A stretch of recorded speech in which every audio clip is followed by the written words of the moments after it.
कहानियाँ। देवऋषि नारद की वृंदावन में भक्ति से भेंट। देवऋषि नारद जी आगे कहने लगे, संसार में मुझे कहीं भी शांति नजर नहीं आई। इस प्रकार कलयुग में दोष देखता हुआ घूमता फिरता मैं वृंदावन में आया। वहां एक कौतुक देखा। एक युवती को देखा, उसके पास दो पुरुष मूर्छा में पड़े हुए थे। वो स्त्री चारों ओर देख रही थी। उस स्त्री ने मुझे बताया, अतः मैं उसके पास गया। साधु पुरुष किसी स्त्री के पास नहीं जाते हैं, अतः नारद जी बिना बुलाए उस स्त्री के पास नहीं गए। इस युवती ने मुझसे कहा कि ठहरो, शरण तिष्ठा, दूसरों के काम सिद्ध करोगे तो तुम साधु बनोगे, सुवर्ण से भी अधिक मूल्यवान। जो समय को माने वो साधु है।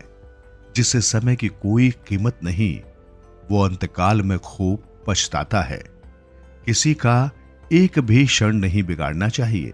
अतः जब एक क्षण ठहरने के लिए कहा गया है, तो मैंने उस युवती से पूछा कि देवी, आप कौन हैं? उस युवती ने मुझसे कहा कि मेरा नाम भक्ति है। ये ज्ञान और वैराग्य मेरे पुत्र हैं। ये अब वृद्ध हो गए हैं। मेरा जन्म तो द्रविड़ देश में हुआ। महान आचार्य दक्षिण भारत में प्रकट हुए थे। श्री शंकराचार्य जी और श्री रामानुजाचार्य जी दक्षिण में उत्पन्न हुए थे। कर्नाटक में मेरा परिपालन हुआ और मेरी वृद्धि भी वहीं हुई। आचार और विचार जहां शुद्ध होते हैं, वहां भक्ति को पुष्टि मिलती है। आचार विचार शुद्ध हो तो भक्ति हो सकती है। विचारों के साथ साथ आचार भी शुद्ध होने ही चाहिए। कर्नाटक में आज भी आचार की शुद्धि देखने में आती है। भगवान व्यास जी को कर्नाटक के प्रति कोई पक्षपात नहीं था, परंतु जो सच था उसी का उन्होंने वर्णन किया है। अब भी कर्नाटक में लोग निर्जला एकादशी करते हैं। एकादशी का अर्थ दिवाली नहीं है। मुझे एक एक करके सभी इंद्रियां भगवान को अर्पण करनी है। ऐसी भावना से एकादशी का व्रत रखो। महाराष्ट्र में कहीं कहीं भक्ति को सम्मान मिला है। पंढरपुर जैसे स्थल पर भक्ति का दर्शन होता है। गुजरात में तो जीर्ण हो गई हूं। गुर्जरे जीर्णात गता। गुजरात में मैं अपने दोनों पुत्रों के साथ वृद्ध हुई। धन का दास प्रभु का दास नहीं हो सकता। गुजरात कांचन का लोभी हो गया है, इसलिए वहां भक्ति छिन्न भिन्न हो गई। भक्ति के प्रधान अंग 9 हैं। इनमें प्रथम है श्रवण। केवल कथा सुन लेने से भक्ति पूरी नहीं होती। जो सुना है उसका मनन करो। मनन करके जितना जीवन में उतारा हो, उतना ही भागवत श्रवण सार्थक हुआ। ये कहा जाएगा, कथा सुनने से पाप जलते हैं, परंतु मनन करके जीवन में उतारने से तो मुक्ति मिलती है। श्रवण भक्ति छिन्न भिन्न हो रही है क्योंकि मनन नहीं हो रहा है। मनन नहीं करने से श्रवण नहीं होता। मनन के अभाव में श्रवण भक्ति क्षीण होती जा रही है। कीर्तन भक्ति भी नहीं रही है क्योंकि कीर्तन में भी कीर्तन और कांचन का लोभ आ गया है और तभी से कीर्तन भक्ति भ्रष्ट हो गई है। ज्ञानी पुरुषों को अपमान से भी सम्मान अधिक बुरा लगता है। दान के लोभ की अपेक्षा कीर्ति का मोह छूटना बड़ा कठिन है। कीर्ति का मोह तो ज्ञानी को भी सताता है। मैं अपने मन को समझाता हूं। जब तक तुम अपने मन को स्वयं न समझाओगे, तब तक वो मानेगा नहीं। कथा कीर्तन में जगत अनायास ही विस्मृत हो जाता है। कथा में जब बैठे हो तो संसार व्यवहार के विचारों को मन से निकाल दो। मैं अपने श्री कृष्ण के चरणों में बैठा हूं, ऐसी भावना रखो। कीर्तन भक्ति निष्काम होनी चाहिए। संत तुलसीदास ने कहा है, स्वतः सुखाए। मैं अपने सुख के लिए कथा करता हूं। दूसरों को क्या सुख मिलता है इसकी मुझे कोई खबर नहीं है। मेरे मन को आनंद मिले इसलिए मैं कथा करता हूं। वंदन भक्ति अभिमान के कारण चली गई। अभिमान बढ़ते ही वंदन भक्ति का नाश हुआ। सब में श्री कृष्ण की भावना रखकर सबका वंदन करो। वंदन करने से विरोध नष्ट होता है। भक्ति नरसिंह ने भक्त का लक्षण बताते हुए कहा है कि सकल लोक में सबको वंदे वही सच्चा वैष्णव है। जो वंदन करता है वही वैष्णव है, और जो वंदन कराना चाहता है वो वैष्णव नहीं है। मन के भीतर जब तक अहम भाव रहेगा तब तक भक्ति की वृद्धि नहीं होगी। आजकल तो लोग देह की बहुत पूजा करते हैं। श्री ठाकुर जी की सेवा के लिए, पूजा के लिए अब उनको समय नहीं मिलता है। देह पूजा बड़ी कि देव पूजा गई। लोगों ने भांति भांति के साबुन बनाए हैं, चाहे जितना साबुन मलो, किंतु देह का जो रंग है वही रहेगा। परमात्मा ने जो रंग दिया है वही सच्चा रंग है और वही ठीक भी है। मनुष्य बहुत विलासी हो गया है, इस कारण ही अर्चन भक्ति का ह्रास हुआ है। शरीर को लोग बहुत सजाने संवारने लगे, तभी से अर्चन भक्ति चली गई। अतः जीवन सादा रखो। इसी प्रकार भक्ति के एक अंग का विनाश हुआ है, अर्थात जीव ईश्वर से विभक्त है, श्री ठाकुर जी से विमुख हुआ है। बुद्धि का जब बहुत अतिरेक होता है तो भक्ति का विनाश होता है।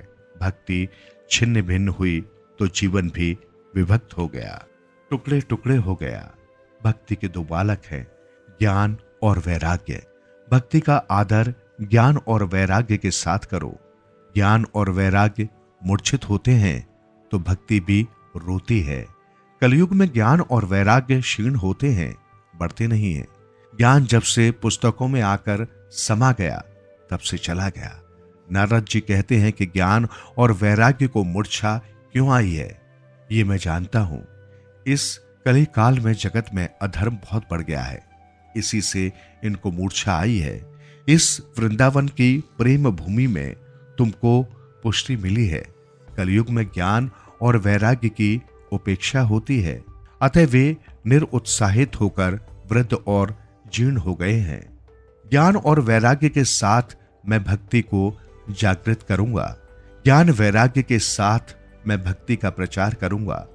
नारद जी ने ज्ञान वैराग्य को जानने के लिए अनेक प्रयत्न किए, परंतु कुछ बना नहीं।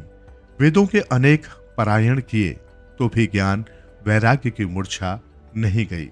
कुछ थोड़ा सा विचार करो तो ये ध्यान में आ जाएगा कि ऐसी कथा तो प्रत्येक घर में होती है। अपना ये हृदय ही वृंदावन है। इस हृदय के वृंदावन में कभी कभी वैराग्य जागृत होता है, परंतु वो जागृति स्थायी नहीं रहती। उपनिषदों और वेदों के पठन से अपने हृदय में क्वचित ज्ञान और वैराग्य जागता है, परंतु फिर से वे मूर्छित हो जाते हैं। वेद के पारायण से वैराग्य तो आता है, परंतु वो स्थायी नहीं रहता। शमशान भूमि में जब चिता जल रही होती है तो ये देखकर कई व्यक्तियों को वैराग्य हो जाता है, परंतु वो वैराग्य टिकाऊ नहीं होता। काम सुख को भोग लेने के बाद भी बहुतों को वैराग्य आता है। संसार के विषय के उपयोग कर लेने के बाद बहुतों को वैराग्य आता है, परंतु वो स्थायी नहीं होता है। विषय भोग के बाद अरुचि तो होती है, परंतु वो अरुचि विवेक और वैराग्य से रहित होने के कारण टिकती नहीं है।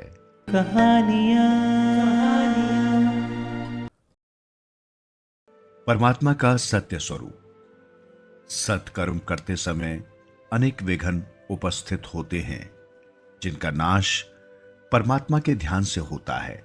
मंगलाचरण में व्यास जी लिखते हैं, सत्यम परम धीमहि। सत्य स्वरूप परमात्मा का ध्यान करता हूं, ऐसा श्री व्यास जी ने लिखा। क्योंकि यदि श्री कृष्ण का ही ध्यान करने की बात लिखते तो शिव भक्त, दत्तात्रेय भक्त, देवी भक्त आदि ऐसा मानते कि भगवान तो श्री कृष्ण के भक्तों का ही ग्रंथ है। व्यास जी ने किसी विशिष्ट रूप से ध्यान का निर्देश नहीं किया है, केवल सत्य स्वरूप प्रभु का ही ध्यान करने को कहा है।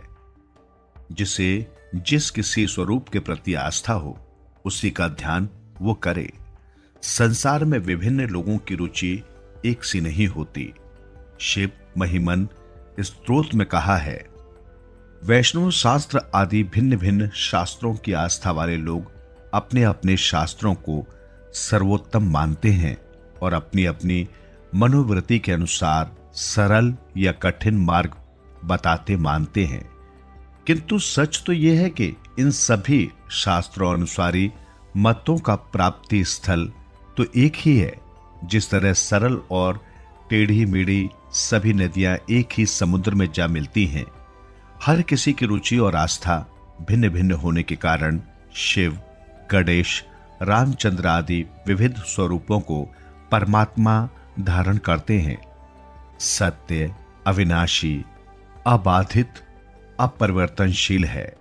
सुख दुख, लाभ हानि आदि के कारण परमेश्वर के स्वरूप में कोई परिवर्तन नहीं होता। गीता जी में भगवान कहते हैं, दुख की प्राप्ति के समय जिसका मन उद्वेग रहित रहता है और सुख के समय जिसका मन स्पृहरित रहता है, वही स्थित प्रज्ञ है। श्री कृष्ण ने अपने वचन के अनुसार ही जीवन जिया। श्री रामचंद्र जी को भी राज्य अभिषेक और वनवास के समय एक सा आनंद था। श्री कृष्ण को 16,000 रानियों से सेवा पाते समय, सुवर्ण की द्वारिका से और सर्वनाश के समय एक सा ही आनंद अनुभव हुआ था। श्री कृष्ण उद्धव से कहते हैं, उद्धव, ये सब जगत मिथ्या है, केवल मैं ही एक सत्य हूं। जगत असत्य है, परमात्मा सत्य है। भूत, वर्तमान और भविष्य में जो एक ही स्वरूप धारण करे वही सत्य है। इसी तरह भगवान व्यास जी कहते हैं कि हम सत्य का ही ध्यान करते हैं, किसी और देव का नहीं। सो सत्य से ही स्नेह भाव रखो। यदि सुखी होना है तो सत्य स्वरूप परमात्मा के साथ प्रेम करो। जगत असत्य है, दुनिया के पदार्थ दुखदाई हैं। व्यवहार में जगत सत्य सा ही लगता है, किंतु परमार्थ दृष्टि से, तात्विक दृष्टि से देखें तो जगत सत्य नहीं है।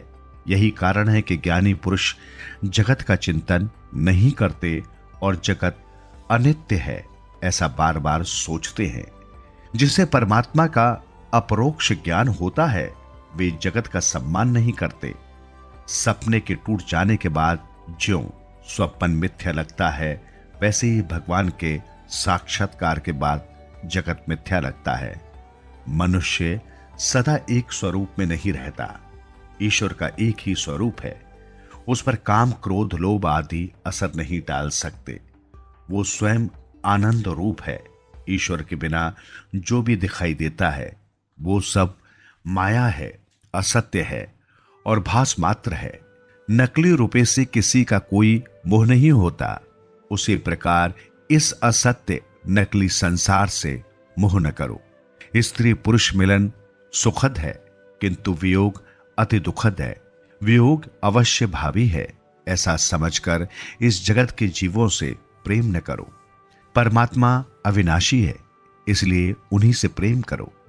अंधेरे में रस्सी सर्प सी लगती है, किंतु प्रकाश होने पर, ज्ञान होने से ही यथार्थ स्वरूप का ज्ञान होता है।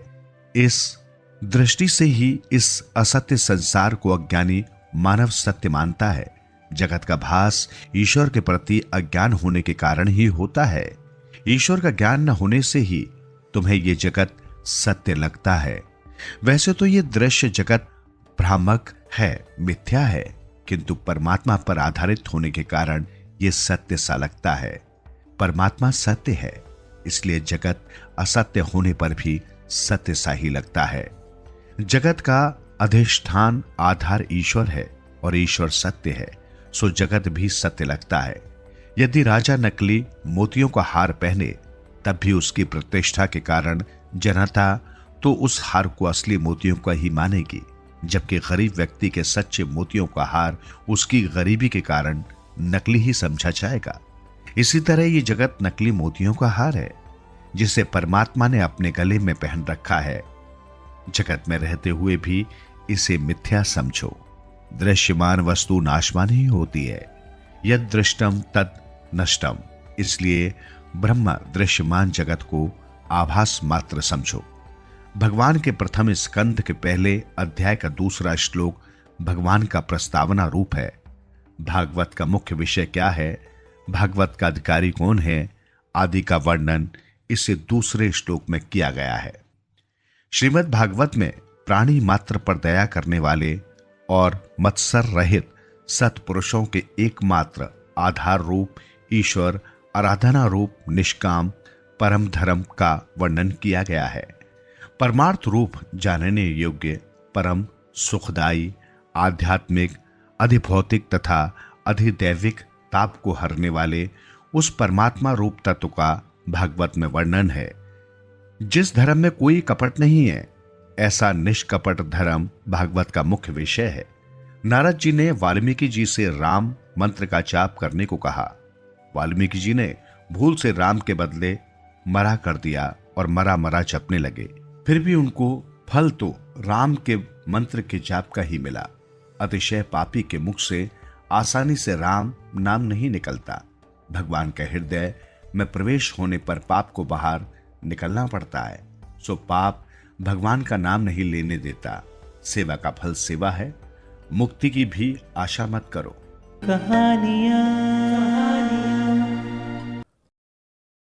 बद्रिका आश्रम में श्री नारद जी और सनका आदि ऋषियों का मिलन। स्कंद पुराण में कथा आती है कि बद्री नारायण विशाल राजा के लिए पधारे थे। पुंडलीक के लिए विट्ठल नाथ आए थे। जिन भक्तों के लिए भगवान आए वो धन्य हैं। बद्री नारायण जी तप ध्यान का आदर्श जगत को बताते हैं। वे कहते हैं कि मैं ईश्वर हूं तो भी तप करता हूं, ध्यान लगाता हूं। तपस्या के बिना शांति नहीं मिलती। जीव कठिन तपस्या नहीं कर सकता। अतः श्री भगवान आदर्श बताते हैं।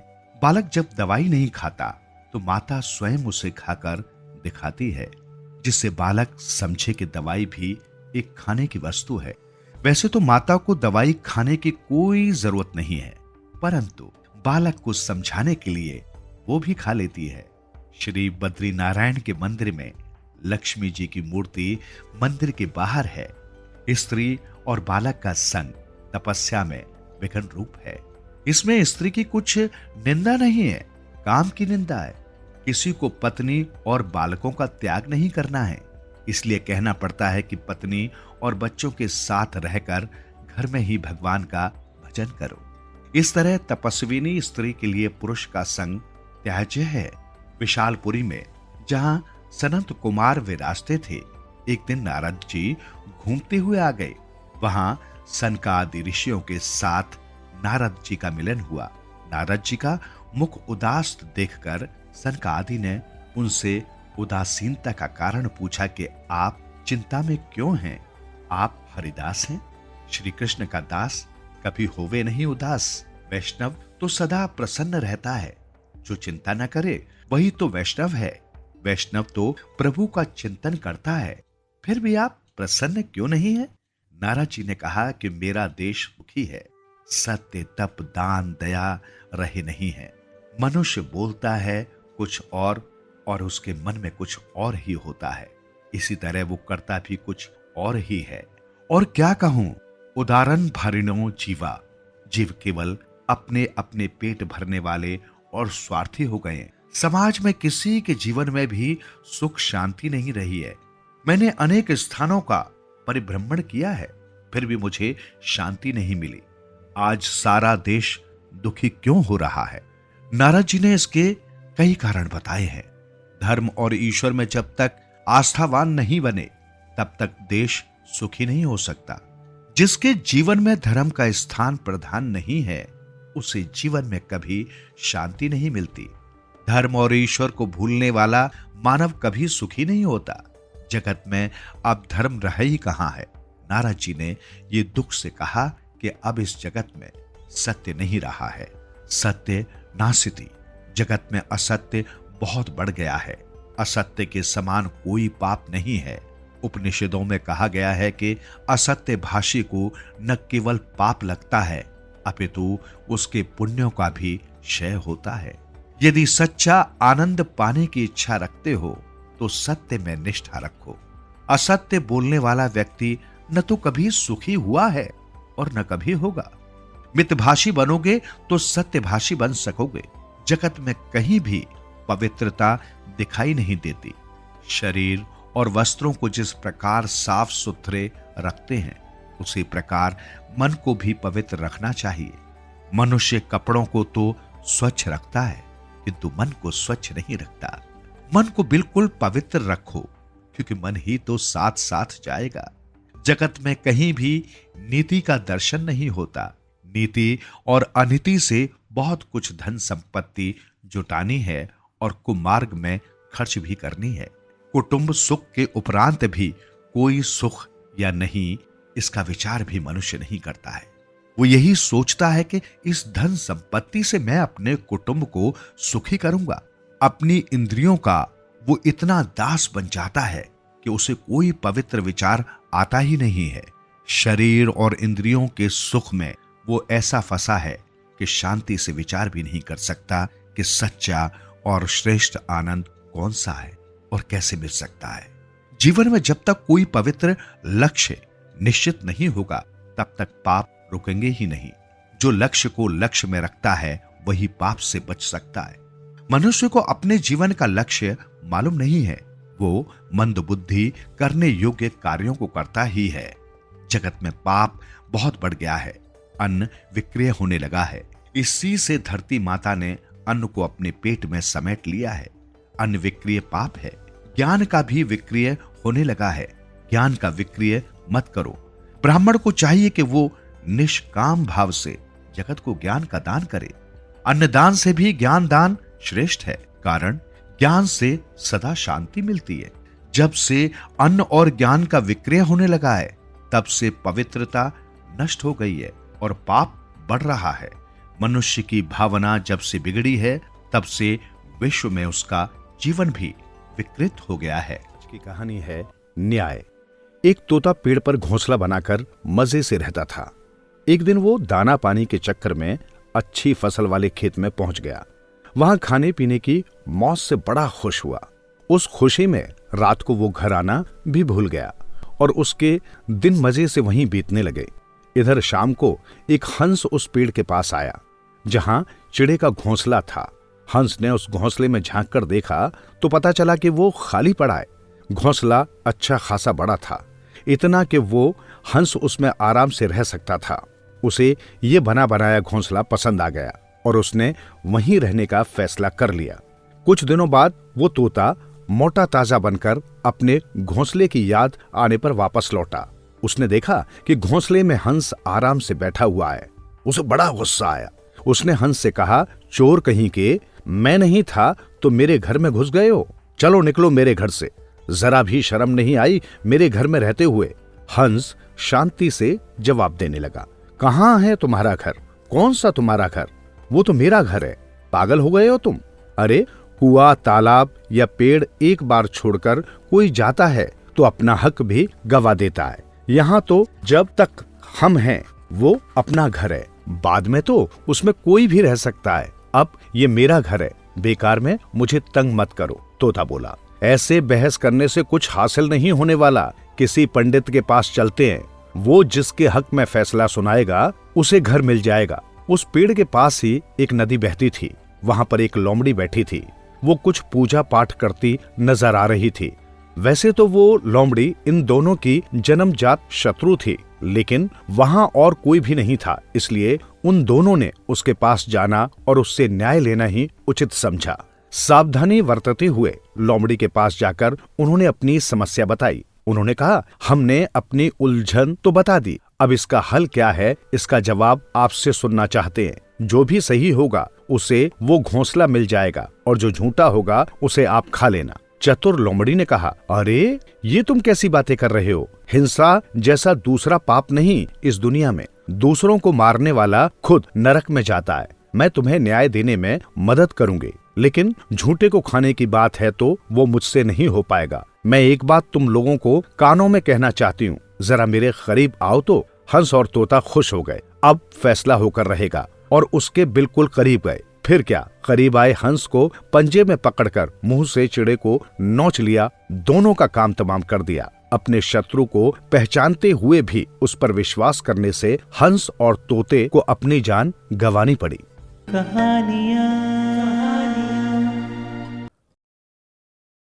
भक्ति का दुख दूर करने के लिए नारद जी का उद्योग।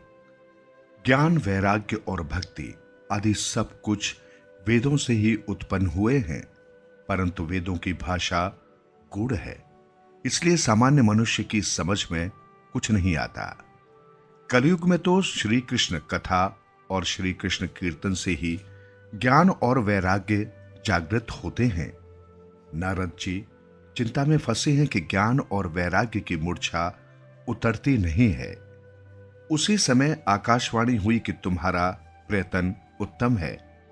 ज्ञान वैराग्य के साथ भक्ति का प्रचार करने के लिए आप कुछ सत्कर्म कीजिए। नारद जी ने पूछा कि मैं क्या सत्कर्म करूं? तो आकाशवाणी ने बताया कि सत्कर्म क्या है ये तुम्हें संत महात्मा बताएंगे। नारद जी अनेक साधु संतों से पूछते हैं कि ज्ञान वैराग्य सहित भक्ति को पुष्टि मिले ऐसा कोई उपाय बताएं, परंतु निश्चित उपाय कोई भी नहीं बता सका। तो नारद जी चिंता में पड़ गए। वे सोचने लगे कि निश्चित उपाय बताने वाले संत मुझे कहां मिलेंगे और वे क्या साधन बताएंगे। ऐसा विचार करते करते नारद जी घूमते फिरते बद्रिकाश्रम में आए। वहां सनकादि मुनियों के साथ उनका मिलन हुआ। नारद जी ने सनत कुमारों को ये सारी कथा सुनाई। नारद जी कहते हैं कि मैंने जिस देश में जन्म लिया है उसी देश के लिए यदि उपयोगी न बन सकूं तो मेरा जीवन व्यर्थ है। आप बताएं कि मैं क्या सत्कर्म करूं। सनकादि मुनि कहते हैं कि देश के दुख से तुम दुखी हो, तुम्हारी भावना दिव्य है, भक्ति का प्रचार करने की तुम्हारी इच्छा है, इसलिए भागवत के ज्ञान मार्ग का पारायण करो, तुम्हारी इच्छा पूर्ण होगी। तुम भागवत ज्ञान यज्ञ करो और भागवत का प्रचार करो, इसी से लोगों का कल्याण होगा। इस कथा से ज्ञान और वैराग्य की जागृति होगी। श्री भागवत जी की कथा ज्ञान, भक्ति और वैराग्य को बढ़ाने वाली है। वेदों का पारायण करना अच्छा है, उससे आपकी इच्छा पूर्ण होगी, परंतु वेदों के अर्थ जल्दी समझ नहीं आ सकते, इसलिए सर्व वेदों के सार रूप इस भागवत का ज्ञान यज्ञ करो। श्री भागवत कथा का अमृत पान करने के लिए वे यहां से गंगा के किनारे गए। शुद्ध भूमि में सात्विक भाव जगाते हैं। भूमि का प्रभाव सूक्ष्म रीति से मन पर अवश्य पड़ता है। योग भूमि भक्ति में बाधक है। श्री गंगा जी का तट ज्ञान भूमि है, अतः आज्ञा की कि गंगा किनारे चलो। नारद जी संत कुमारों के साथ आनंद वन में आए। संत कुमार श्री व्यास आश्रम में आए। नारद जी हाथ जोड़े बैठे हैं। वहां ऋषि मुनि भी श्री भागवत कथा का पान करते आए हैं। जो नहीं आए थे उन सभी के घर भृगु ऋषि गए और विनीत भाव से वंदन करके उनको भी कथा में ले आए। सत्कर्म में जो दूसरों को प्रेरणा दे उसे भी पुण्य मिलता है।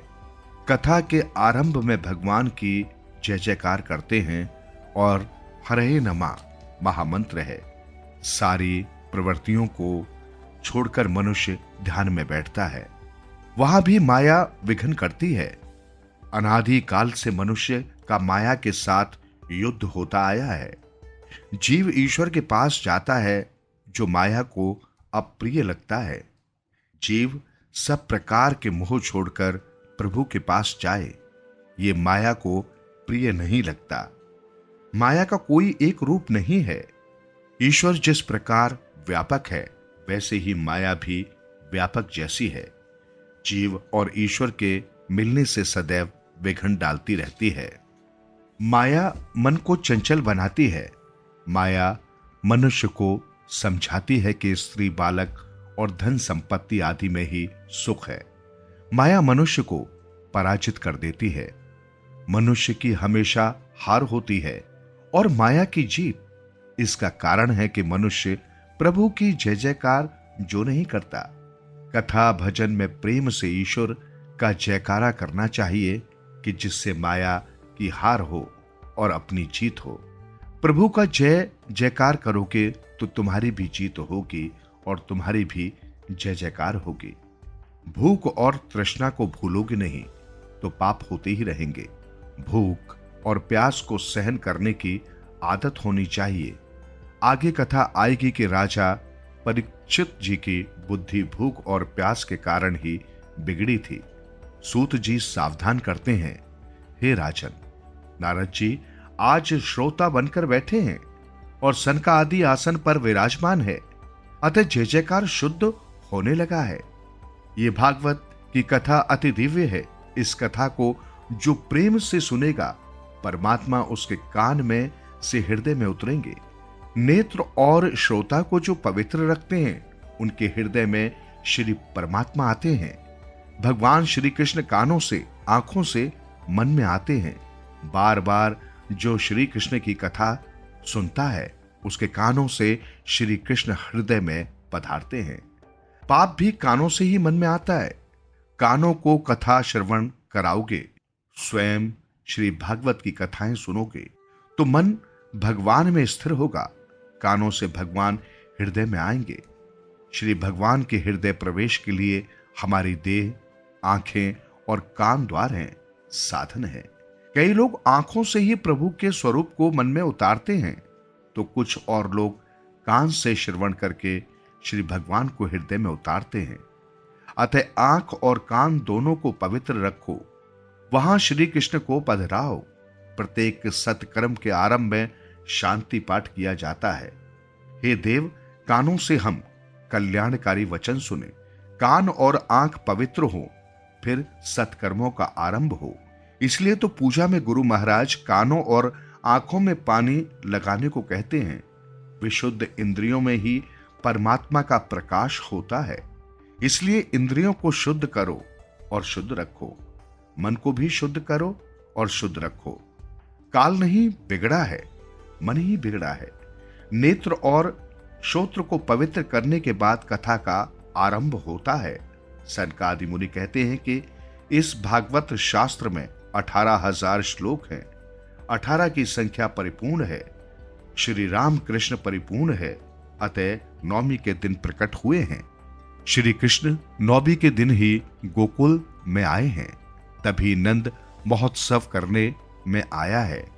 श्री राम जी की 12 कला हैं और श्री कृष्ण जी की 16 कला। ऐसा भेद नहीं करना चाहिए।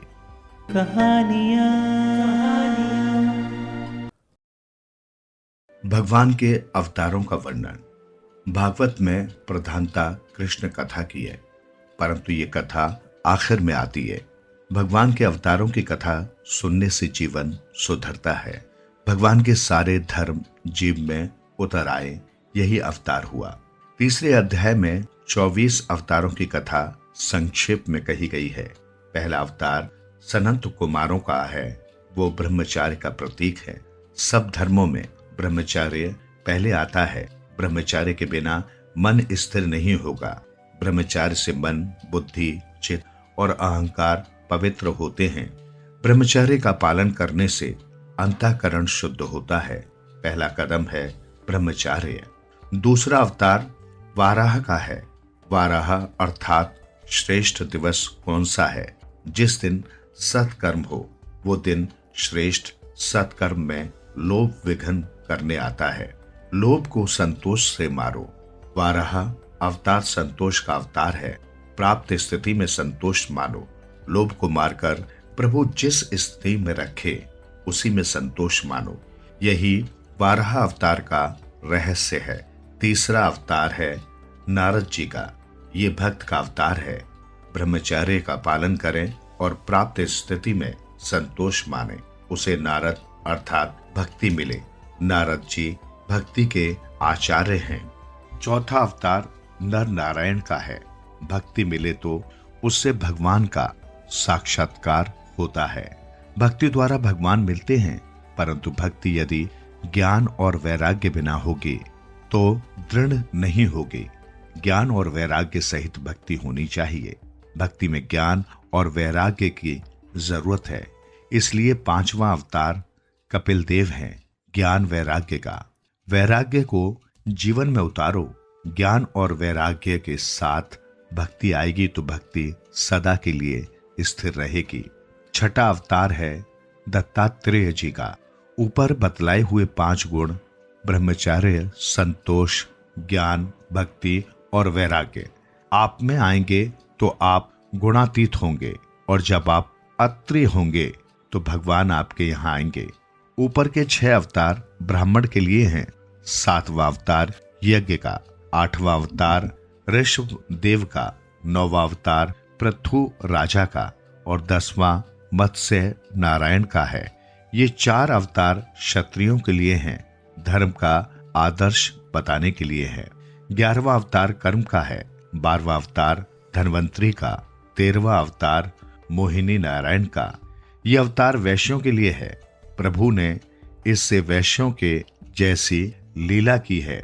14वां अवतार नरसिंह स्वामी का है। नरसिंह अवतार पुष्टि का अवतार है। भक्त प्रहलाद पर कृपा करने के लिए यह अवतार हुआ है। भगवान ने नरसिंह अवतार में भक्त प्रहलाद पर कृपा की है। प्रहलाद जैसी दृष्टि से देखेंगे तो स्तंभ में भी भगवान का दर्शन होगा। ईश्वर सर्वव्यापक है, ऐसा केवल बोलो नहीं, उसका अनुभव भी करो, फिर तुमसे पाप नहीं होगा। संत भी व्यवहार करते हैं, जब तक शरीर है तब तक व्यवहार करना ही पड़ता है। ईश्वर को मनुष्य मन शक्ति या बुद्धि शक्ति से जीत नहीं सका, केवल प्रेम से ही जीत सका है। यशोदा के प्रेम के सामने श्री कृष्ण दुर्बल बनते हैं और बन जाते हैं। बालक के प्रेम के सामने माता पिता का बल दुर्बल होता है। प्रेम के सामने शक्ति दुर्बल बनती है।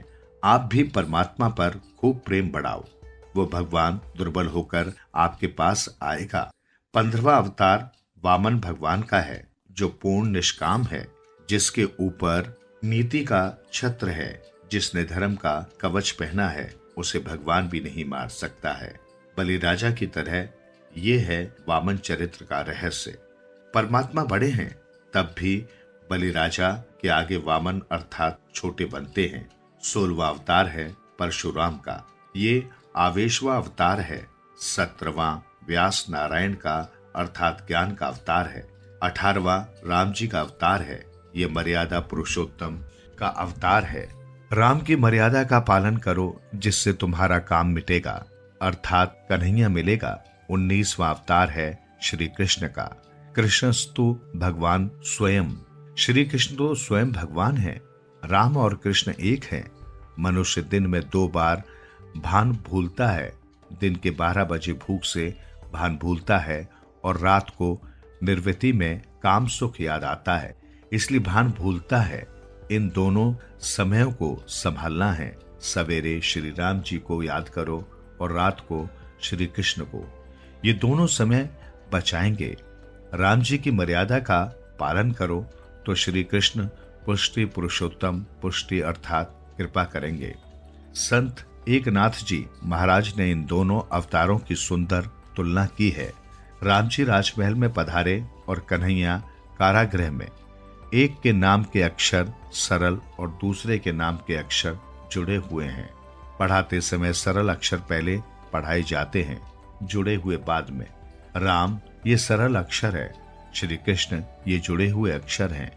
राम जी की मर्यादा का पालन करो, तब श्री कृष्ण अवतार होगा। जिसके घर में राम जी न पधारे वहां कृष्ण भी नहीं आते। राम जी का अवतार अर्थात राम जी की मर्यादा का पालन, ये दोनों साक्षात पूर्ण पुरुषोत्तम के अवतार हैं। बाकी के सब अंश अवतार हैं।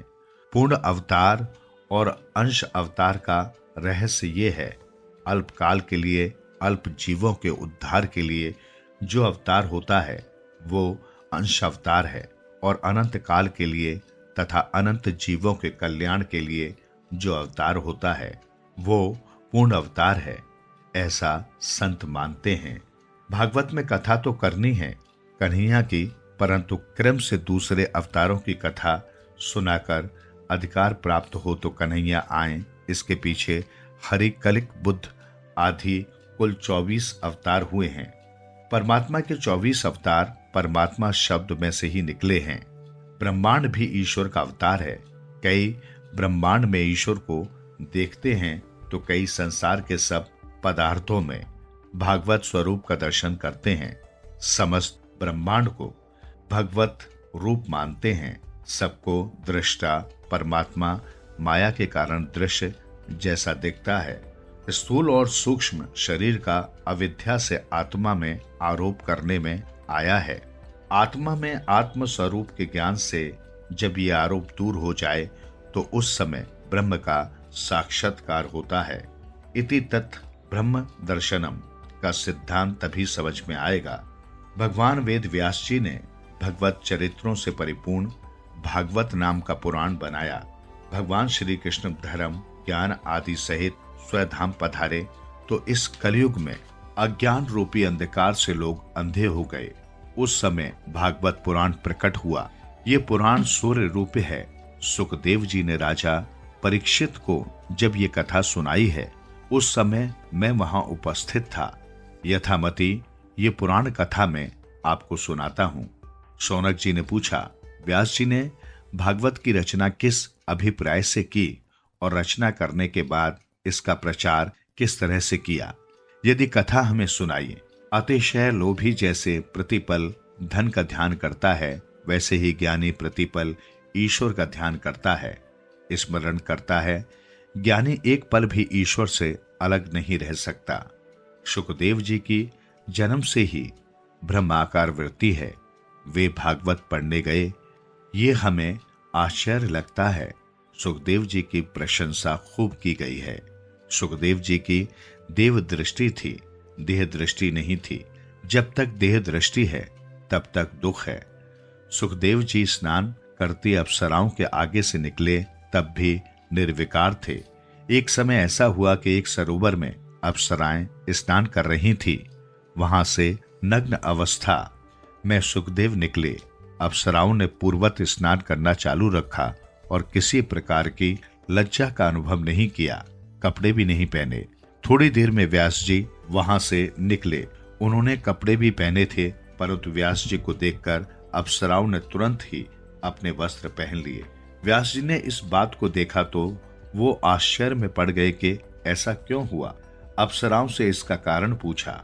उन्होंने बताया कि आप वृद्ध हैं, पूज्य हैं, पिता तुल्य हैं, परंतु आपके मन में ये पुरुष है, ये स्त्री है, ऐसा भेद है, जबकि सुखदेव जी के मन में ऐसा कोई भेद नहीं है।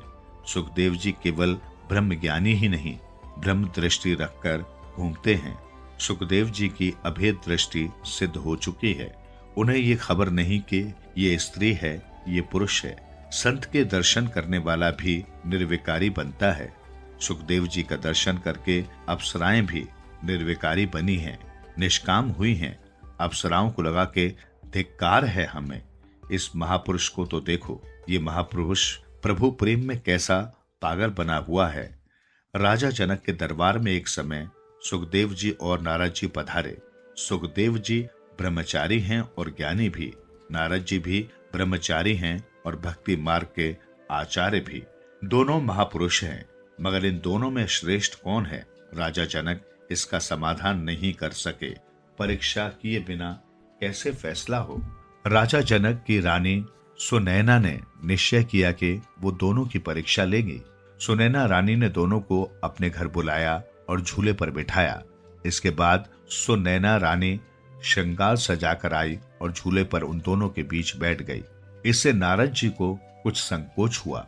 मैं बाल ब्रह्मचारी, मुझ जैसे तपस्वी का इस स्त्री से स्पर्श हो गया और कहीं मेरे मन में विकार आ गया तो इस विचार से वे कुछ दूर हट गए। परंतु सुखदेव जी को वहां आकर कोई बैठा है इसका भान तक नहीं था। उन्हें तो स्त्री पुरुष का भी भान नहीं है, इसलिए वे दूर नहीं हटे। रानी सुनैना ने निर्णय दिया कि इन दोनों में श्रेष्ठ सुखदेव जी हैं। इनको तो स्त्री या पुरुष का भी भान नहीं है। स्त्री और पुरुष का भान न जाए तब तक ईश्वर नहीं मिलते। स्त्री और पुरुष का भान भूले तभी भक्ति सिद्ध हुई। मानो सुखदेव जी को स्त्री में स्त्री नहीं दिखती, उनको सब में ब्रह्म भाव हो गया है, सब में ब्रह्म दिखाई देता है। जब तक पुरुष और स्त्री का स्मरण है तब तक काम है, जब ये स्मरण जाता है तब काम जाता है। ब्रह्म चर्चा करने वाले सुलभ हैं, ब्रह्मज्ञानी सुलभ नहीं है। सुखदेव जैसी दृष्टि रखने वाले सुलभ नहीं है। ब्रह्म दृष्टि रखना कठिन है। ऐसे पुरुष को तो भागवत पढ़ने की जरूरत ही नहीं है, फिर भागवत पढ़ने क्यों गए? सुखदेव जी भी भिक्षावृत्ति के लिए बाहर निकलते हैं, तब भी गोदोहान काल से अर्थात 6 मिनट से अधिक कहीं भी रुकते नहीं। फिर 7 दिन तक बैठकर उन्होंने ये कथा राजा परीक्षित को कैसे सुनाई। हमने सुना है कि राजा परीक्षित भगवान का भारी प्रेमी भक्त था। उसे शाप लगा, इसलिए ये हमें कहो। सूत जी बोले, श्रवण करो। द्वापर की समाप्ति का समय था। बद्रीनारायण जाते हुए रास्ते में केशवा प्रयाग आता है। वहां व्यास जी का आश्रम है। व्यास नारायण सरस्वती के किनारे व्यास आश्रम में विराजित थे। एक समय उनको कलयुग का दर्शन हुआ। उनको 5000 वर्ष बाद संसार में क्या होगा ये स्पष्ट दिखाई दिया। 12वें स्कंद में इसका वर्णन किया गया है। व्यास जी ने जैसा देखा वैसा लिख दिया। व्यास जी ने सोचा कि कलयुग में लोग विलासी होंगे, बुद्धिहीन होंगे, वेद शास्त्रों का अध्ययन नहीं कर सकेंगे, इसलिए वेद के 4 विभाग किए। वेदों का कभी अध्ययन भी कर ले, परंतु वेद के तत्व का ज्ञान, उसका तात्पर्य उनको नहीं होगा, इसलिए 17 पुराणों की रचना की। वेदों को समझाने के लिए पुराणों की रचना की। पुराण तो वेदों पर भी भाष्य हैं। स्त्री, शूद्र, पतित, द्विजाति वेद श्रवण के अधिकारी नहीं है। इन सबका भी कल्याण हो ऐसा विचार कर महाभारत की रचना की गई। समाज शास्त्र है महाभारत। महाभारत 5वां वेद है। भा का अर्थ होता है ज्ञान, रत अर्थात रचना। ज्ञान में और भक्ति में रमने की कला जिसमें बताई गई है वो ग्रंथ है भारत। ज्ञान में जीव जब रमण करने जाता है तब कौरव विघ्न करते हैं। धर्म क्षेत्र कुरुक्षेत्र ये शरीर क्षेत्र है। धर्म और अधर्म का इसमें युद्ध होता है। महाभारत प्रत्येक के मन में है और घर में चल रहा है। सद्वृत्तियां और असद्वृत्तियों का युद्ध, यही तो है महाभारत। जीव धृतराष्ट्र है, जिसकी आंख नहीं वो धृतराष्ट्र नहीं, बल्कि जिसकी आंखों में काम है वो अंधा धृतराष्ट्र है। वो अंध विषय अनुरागी अर्थात अंधा कौन है? जो विषय अनुरागी है वो। दुख रूप कौरव अनेक बार धर्म को मारने जाते हैं। युधिष्ठिर और दुर्योधन रोज लड़ते हैं। दुर्योधन आज भी आता है। प्रभु भजन के लिए सवेरे ठाकुर जी 4 बजे जगाते हैं। धर्मराज कहते हैं कि उठो और सत्कर्म करो, परंतु दुर्योधन आकर कहता है कि पिछले प्रहर की मीठी नींद आ रही है, सवेरे उठने की क्या जरूरत है? तू अभी आराम कर, तेरा क्या बिगड़ता है? धर्म और अधर्म इसी प्रकार अनादि काल से लड़ते चले आ रहे हैं। दुष्ट विचार रूपी दुर्योधन मनुष्य को उठने नहीं देता। निद्रा और निंदा पर जो विजय प्राप्त करते हैं वही भक्ति कर सकते हैं। दुर्योधन अधर्म ही तो है। धर्म का स्वरूप है युधिष्ठिर। धर्मराज की तरह धर्म प्रभु के पास ले जाता है और अधर्म अर्थात दुर्योधन मनुष्य को संसार की राह दिखाता है, इसका विनाश करता है। ईश्वर की शरण में धर्म जाए तो उसकी विजय होती है और अधर्म का विनाश होता है।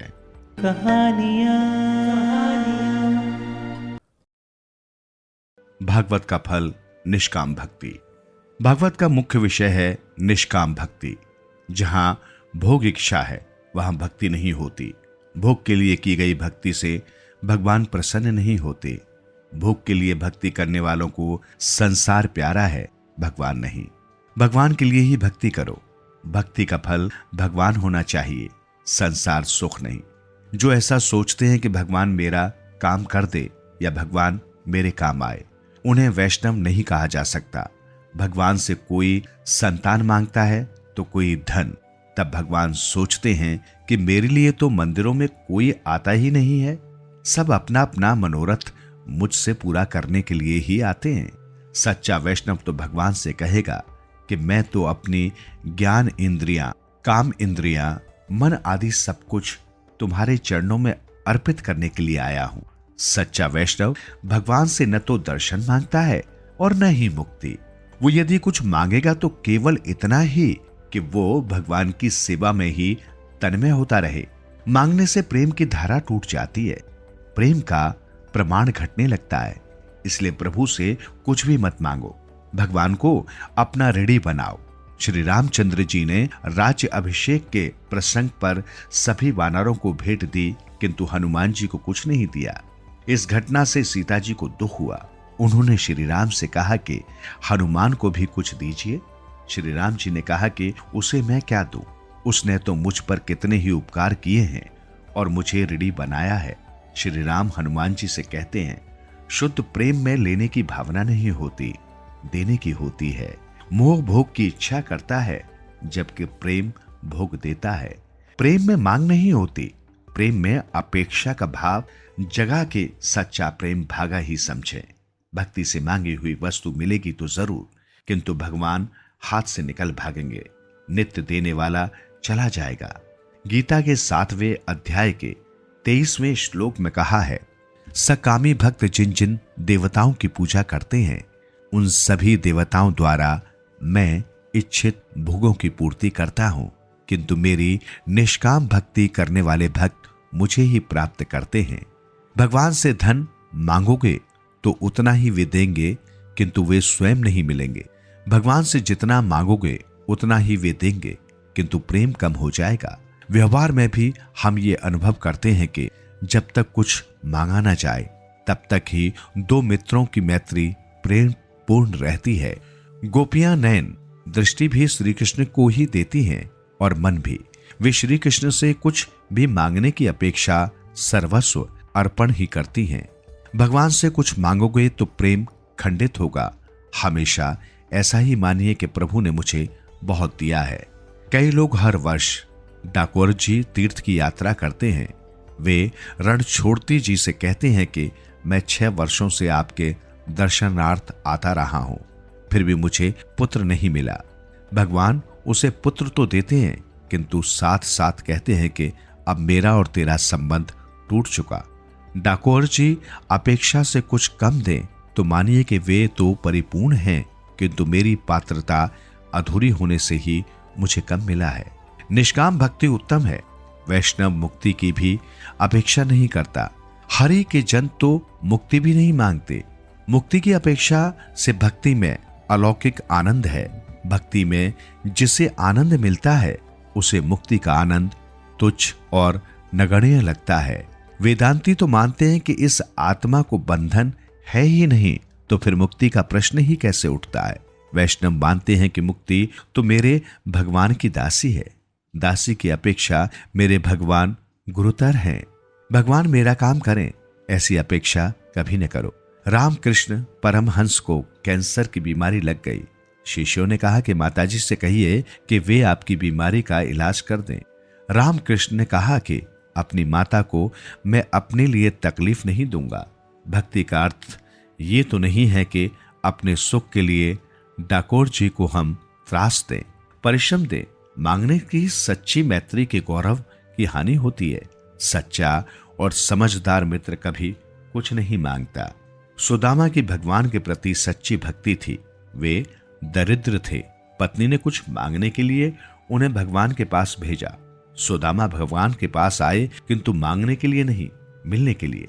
उन्होंने द्वारिकापति का वैभव देखा, फिर भी जुबान तक न खोली। सुदामा ने सोचा कि मैत्री मिलन से ही यदि भगवान की आंखें भीग गई हैं, तो फिर अपनी दरिद्रता की बात बताने पर तो उन्हें कितना गहरा दुख होगा। मेरे दुख का कारण मेरे कर्म ही हैं। मेरे दुख की गाथा सुनकर उन्हें और दुख होगा। ऐसा सोचकर सुदामा ने भगवान से कुछ नहीं मांगा। सुदामा की तो यही इच्छा थी कि उनके द्वारा लाए गए मुट्ठी भर तंदूल को भगवान प्रेम से ग्रहण करें। भगवान जाने के वो कुछ लेने नहीं देने आया है। ईश्वर पहले हमारा सर्वस्व लेते हैं और फिर अपना सर्वस्व हमें देते हैं। जीव के निष्काम होने पर ही भगवान उसकी पूजा करते हैं। भक्त जब निष्काम होता है तो भगवान अपने स्वरूप का दान भक्त को देते हैं। जीव जब अपना जीवत्व छोड़कर ईश्वर के द्वार पर जाता है, तब भगवान भी अपना ईश्वर तत्व भूलकर भक्त से मिलते हैं। सुदामा 10 दिन का भूखा था, फिर भी उसने अपना सर्वस्व मुट्ठी भर तंदूल प्रभु को दे दिया।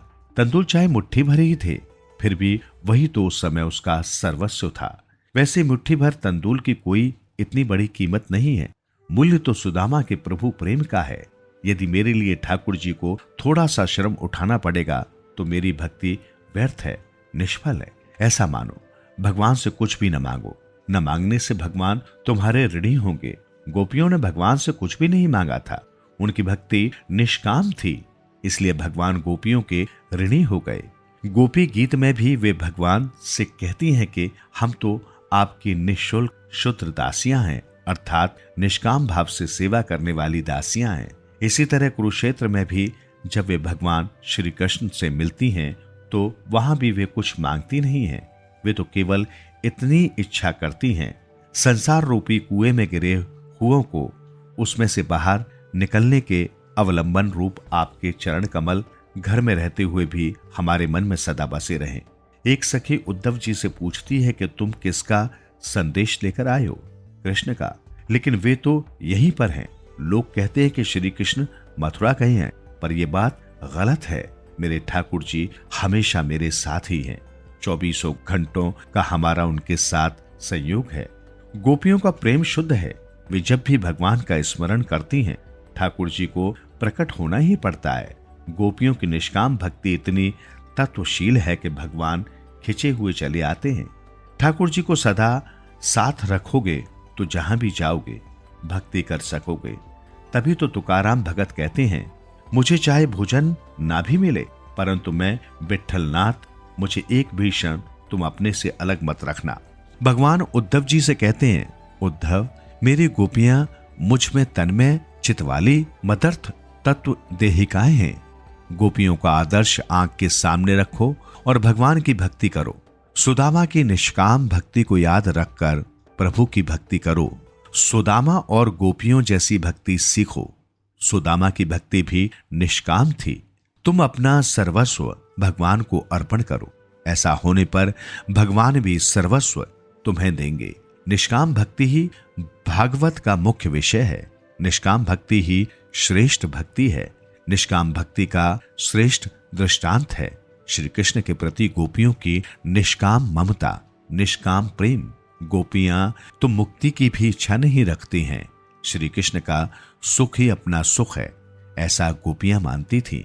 एक सखी ने उद्धव जी से कहा कि श्री कृष्ण के वियोग में हमारी कैसी दशा है, वो तो आपने देख लिया। मथुरा जाने पर श्री कृष्ण जी से कहना कि यदि आप मथुरा में सुख से रहते हैं तो हमारे सुख के लिए ब्रज में आने का कष्ट न करें। हमारा प्रेम अपने सुख के लिए नहीं है, बल्कि श्री कृष्ण को ही सुखी करने के लिए है। श्री कृष्ण के वियोग से हम दुखी हैं और विलाप भी करती हैं, परंतु हमारे विरह में यदि वे मथुरा में सुख से रहते हैं तो वे सुखी रहें। हमारे सुख के लिए वे यहां ना आए। यदि अपने सुख के लिए वे यहां आना चाहें तो अवश्य ही पधारें। दूसरों के सुख में सुख का अनुभव करना ही सच्चे प्रेम का लक्षण है। शांडिल्य मुनि ने अपने भक्ति सूत्र में लिखा है, धन्य है वो ब्रजवासी भक्तजन जो श्री कृष्ण से मिलने के लिए मथुरा नहीं गए। गोपी प्रेम की पागल अवस्था में भगवान की निकटता का अनुभव करती हैं। सखी सोचती हैं कि मैं वहां मिलने गई और मेरे मिलन से ठाकुर जी को कुछ कष्ट हुआ तो, उनको कुछ लज्जा हुई कि गांव की इस ग्वालिन से मैं खेलता था तो, नहीं, मुझे मथुरा नहीं जाना है। मेरे प्रेम में कुछ न कुछ न्यूनता ही रह गई है, तभी तो वे मुझको छोड़कर चले गए हैं।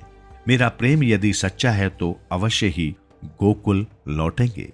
उस समय तक मैं विरह दुख सहन करती रहूंगी।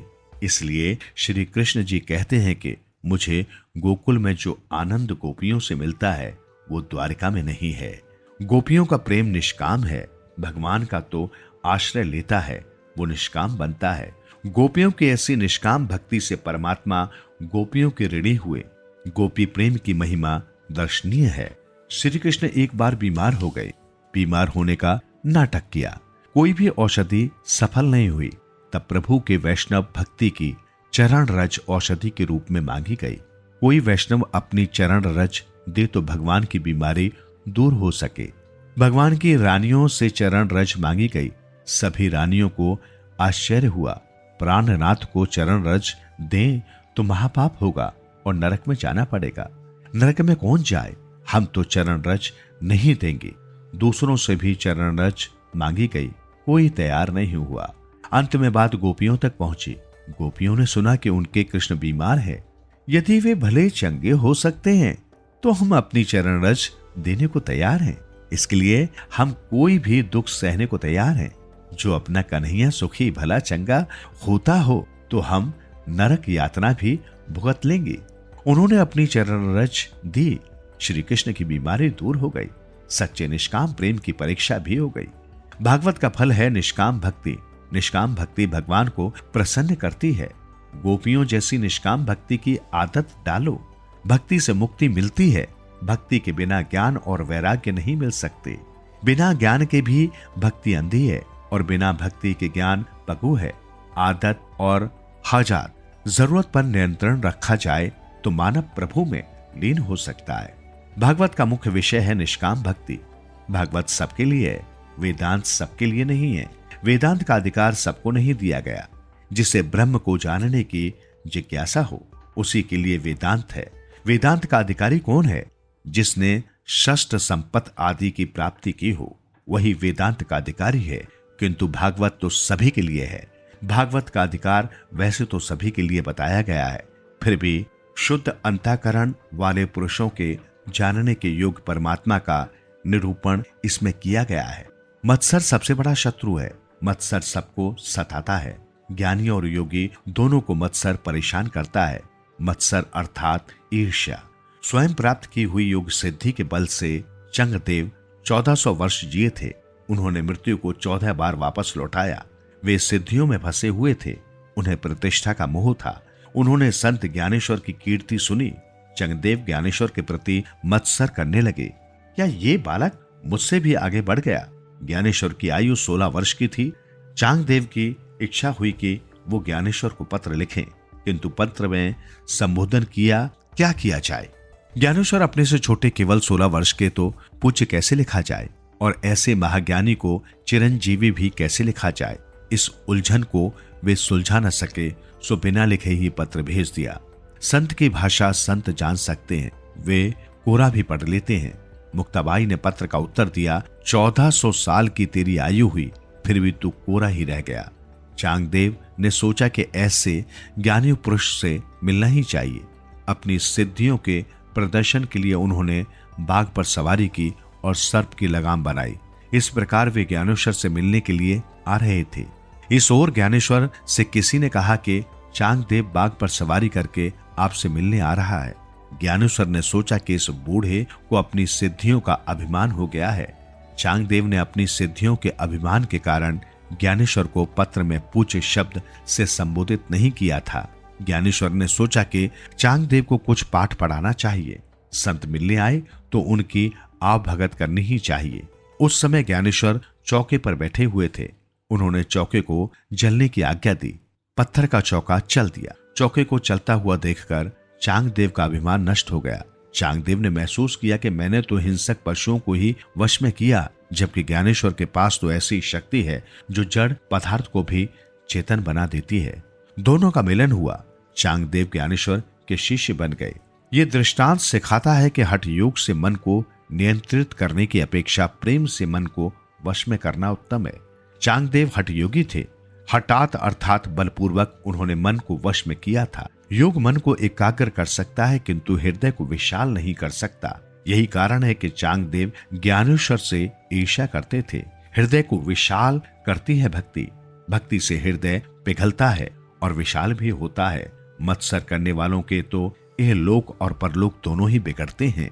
मन में मत्सर मत रखो। मन से मत्सर निकाल दोगे तो मन मोहन का स्वरूप मन में सुदृढ़ होगा। कथा सुनकर उसे जीवन में चरितार्थ करने वाले लोग बहुत कम होते हैं। कथा सुनो और कथा के सिद्धांतों का जीवन में आचरण करो। केवल शुश्रूषी नहीं बल्कि कृतभी भी बनो। इसलिए कहा गया है कि जब सुकृति पुरुष उन्हें सुनने की इच्छा करता है, उसी समय ईश्वर अविलंब उसी के हृदय में आकर बंदी हो जाता है। भगवान कथा का श्रोता निष्काम और निर्मत्सर बन जाता है। किसी भी जीव के प्रति रखा गया कुभाव ईश्वर के प्रति रखा गया कुभाव है। मनुष्य जब तक निर्मत्सर न बने तब तक उसका उद्धार नहीं होता। जैसी भावना आप दूसरों के लिए रखोगे वैसी ही भावना वे आपके लिए भी रखेंगे। दूसरों के साथ वैर भाव करने वाला व्यक्ति अपने साथ ही वैर भाव करता है, क्योंकि सबके हृदय में ईश्वर का वास है। गीता के 13वें अध्याय के 2 श्लोक में कहा गया है,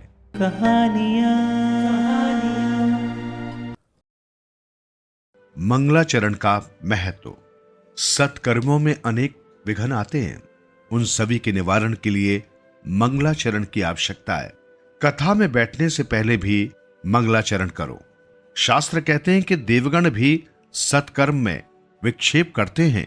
देवों को ईर्ष्या होती है कि नारायण का ध्यान ये करेगा तो ये भी हमारे समान ही हो जाएगा, अतः देवों से भी प्रार्थना करनी आवश्यक है। हे देवों, हमारे सत्य कार्य में विक्षेप न करना। सूर्य हमारा कल्याण करे, वरुण देव हम पर कृपा करे। जिसका मंगलमय आचरण है उसका ध्यान करने से, उसे वंदन करने से, उसका स्मरण करने से मंगलाचरण होता है। जिसका आचरण मंगल है उसका मनन और चिंतन करना ही मंगलाचरण है। ऐसे एक परमात्मा है, श्री कृष्ण का नाम और धाम मंगल है। संसार की किसी वस्तु या जीव का चिंतन न करो। ईश्वर का चिंतन ध्यान मनुष्य करे तो उसकी शक्ति मनुष्य को मिले। क्रिया में अमंगलता काम के कारण आती है। काम जिसको स्पर्श करता है, जिसे प्रभावित करता है, उसका सब कुछ अमंगल होता है। श्री कृष्ण को काम स्पर्श नहीं कर सकता, अतः उनका सभी कुछ मंगल में है। जिसके मन में काम हो उसका स्मरण करने से उसका काम तुम्हारे मन में आएगा। सकाम के चिंतन से अपने में सकामता आती है और निष्काम के चिंतन से मन निष्काम बनता है।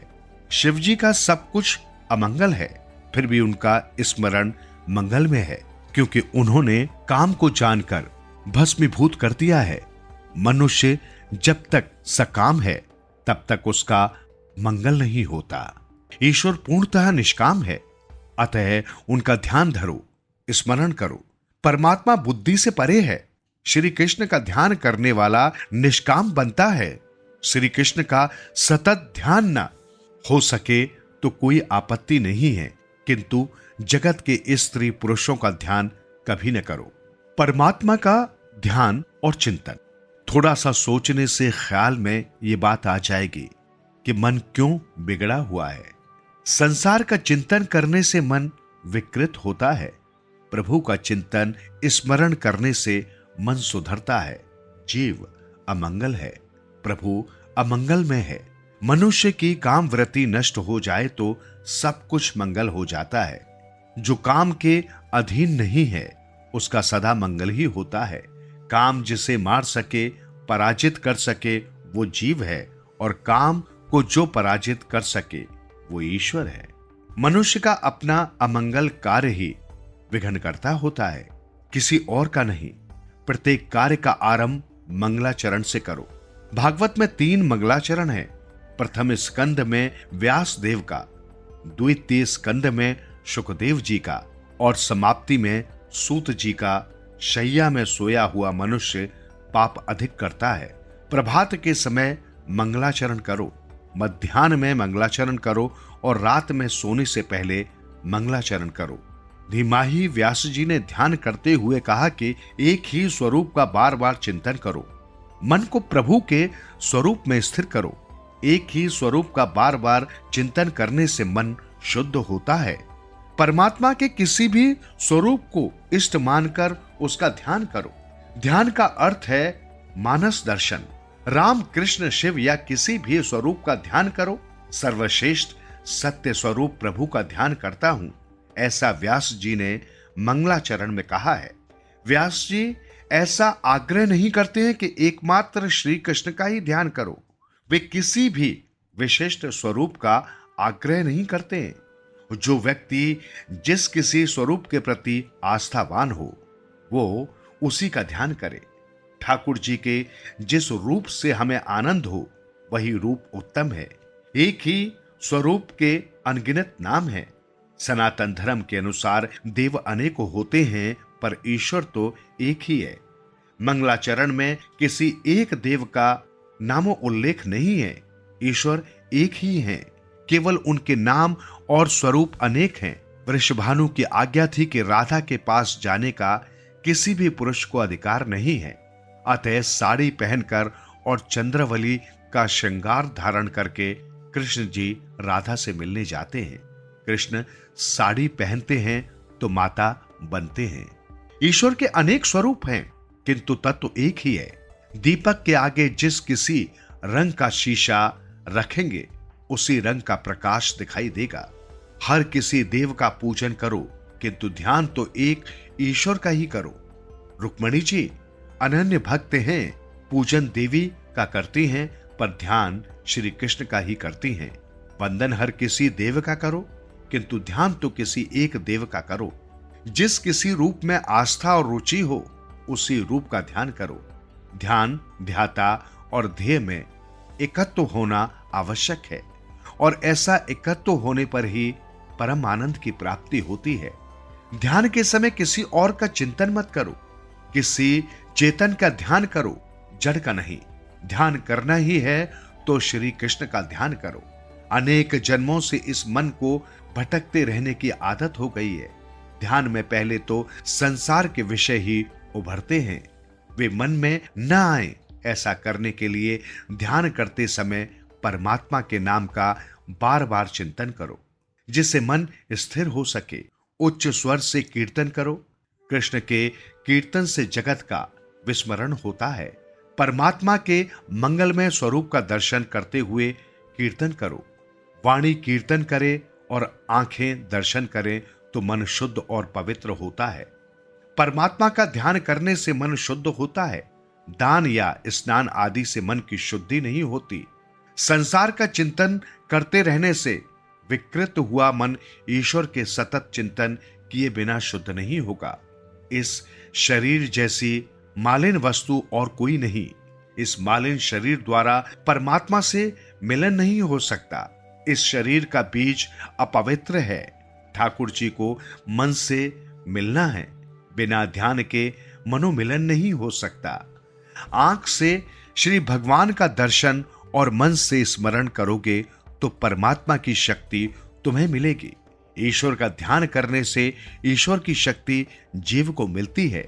ध्यान करने से ईश्वर और जीव का मिलन होता है। बिना ध्यान से ब्रह्म संबंध नहीं हो सकता। ध्यान की परिपक्व दशा ही समाधि है। वेदांत में इससे जीवन मुक्ति माना गया है। समाधि यदि दीर्घ समय तक रहे तो ज्ञानियों को जीते जी मुक्ति का आनंद मिलता है। भागवत में बार बार कहा गया है कि ध्यान करो और जप करो। हर एक चरित्र में इस सिद्धांत का वर्णन किया गया है। ऐसा करने में पुनरुक्ति दोष नहीं है। किसी सिद्धांत को बुद्धि में दृढ़ करने के लिए उसे बार बार कहना पड़ता है। भागवत के प्रत्येक स्कंध में इस जप ध्यान की कथा है। बिना ध्यान के ईश्वर का साक्षात्कार नहीं हो सकता। वसुदेव देवकी ने 11 वर्षों तक ध्यान किया तो उन्हें परमात्मा मिले। भागवत का आरंभ ध्यान योग से किया गया है। जो मनुष्य ईश्वर का ध्यान करेगा वही ईश्वर को प्रिय होगा। साधन मार्ग का आश्रय लेकर ज्ञानी मुक्त होते हैं। ज्ञान से ज्ञानी भेद का निषेध करते हैं। ज्ञान मार्ग का लक्ष्य है ज्ञान से भेद को दूर करना, भक्ति से भेद को दूर करना भक्ति मार्ग का लक्ष्य है। ध्येय एक ही है। अतः भागवत का अर्थ ज्ञान परक और भक्ति परक हो सकता है। मार्ग और साधन भिन्न भिन्न हैं, किंतु ध्येय तो एक ही है। इसलिए सगुण और निर्गुण दोनों की आवश्यकता है। वैसे तो ईश्वर अरूप है, किंतु जिस रूप की भावना वैष्णव जन तन में होते हैं वैसा स्वरूप भी ईश्वर धारण करते हैं। सगुण और निर्गुण दोनों ही स्वरूपों का भागवत हमें निरूपण है। निर्गुण रूप से प्रभु सर्वत्र है और सगुण रूप से श्री कृष्ण गोलोक में विराजते हैं। इष्ट देव में पूर्णतः विश्वास रखकर ऐसा विश्वास रखो कि जगत के जड़ और चेतन सभी पदार्थों में प्रभु का वास है। मंगलाचरण का सगुण और निर्गुण परक दोनों तरह से अर्थ हो सकता है। क्रिया और लीला में अंतर है। प्रभु जो करे वो लीला और जीव जो करे वो क्रिया। क्रिया बंधन रूप है, कारण कि उसके साथ कर्ता की आसक्ति, स्वार्थ और अहंकार का संबंध होता है। ईश्वर की लीला बंधन से मुक्त करती है, क्योंकि ईश्वर को स्वार्थ और अभिमान छू नहीं सकते। जिस कार्य में कर्तव्य का अभिमान नहीं होता वो है लीला। केवल जीवों को परम आनंद का दान करने के लिए प्रभु लीला करते हैं। यही कारण है कि मक्खन चोरी, रास आदि सभी को व्यास जी लीला कहते हैं। श्री कृष्ण जी मक्खन की चोरी तो करते हैं, किंतु अपने लिए नहीं, मित्रों के लिए। व्यास जी ब्रह्म सूत्र में लिखते हैं, लोकवतु लीला केवलयम। दैवीय जीवों का कल्याण करने के लिए ही भगवान लौकिक जीवों जैसी लीला करते हैं। जगत की उत्पत्ति लीला है, स्थिति लीला है और विनाश भी लीला है। विनाश में भी आनंद है। सबका दृष्टा मैं हूं, मैं का नाश नहीं होता। अहम का विनाश न हो, उसे भी ज्ञानी पुरुष लीला ही कहते हैं। मैं भी ईश्वर का अंश हूं, किंतु ये मैं का अहंकार नहीं बनना चाहिए। कृष्ण गांधारी से मिलने गए तो गांधारी ने उन्हें शाप दिया कि तुम्हारे वंश में कोई नहीं बचेगा, क्योंकि तुमने मेरे वंश में किसी एक को भी रहने नहीं दिया है। परंतु कृष्ण इसमें भी आनंदित हैं। वे कहते हैं कि माताजी, मैं भी यही सोचता था कि इन सब का विनाश कैसे करूं। ठीक ही हुआ कि आपने शाप दिया। यदि सर पर शयन करना पड़े तो भी परमात्मा को शांति ही मिलती है। लोगों को शैया और पलंग मिले तो भी शांति नहीं मिलती। श्री कृष्ण की शांति कैसी है? लय भी भगवान की लीला है। जीव को उत्पत्ति और स्थिति भाती है, परंतु लय नहीं। ब्रह्मा जी को देवदत्त का ज्ञान देने वाले और जगत की उत्पत्ति, स्थिति, संहार के कारणभूत श्री परमात्मा का हम ध्यान करते हैं। आदि कवि ब्रह्मा को जिस दिव्य ज्ञान का दान किया उसका वर्णन हम करते हैं। भगवान के ध्यान में तन्मयता न होगी तो संसार का ध्यान होता रहेगा। उसे छोड़ने का प्रयत्न करो, ध्यान के आरंभ में दिखाई देगा। प्रत्येक साधक को ऐसा ही अनुभव होता है। ईश्वर का ध्यान न हो सके तो कुछ आपत्ति नहीं है, किंतु संसार का, नर नारी का, धन संपत्ति का ध्यान नहीं होना चाहिए। दर्शन करने के बाद भी ध्यान की आवश्यकता है। मंदिर के चौक पर बैठने की प्रथा का कारण भगवान का ध्यान है, सांसारिक बातचीत नहीं। मंदिर में जिस स्वरूप का दर्शन किया हो उसी का ध्यान और चिंतन चौके पर बैठकर करें। आरंभ में व्यास जी ध्यान करने की आज्ञा देते हैं।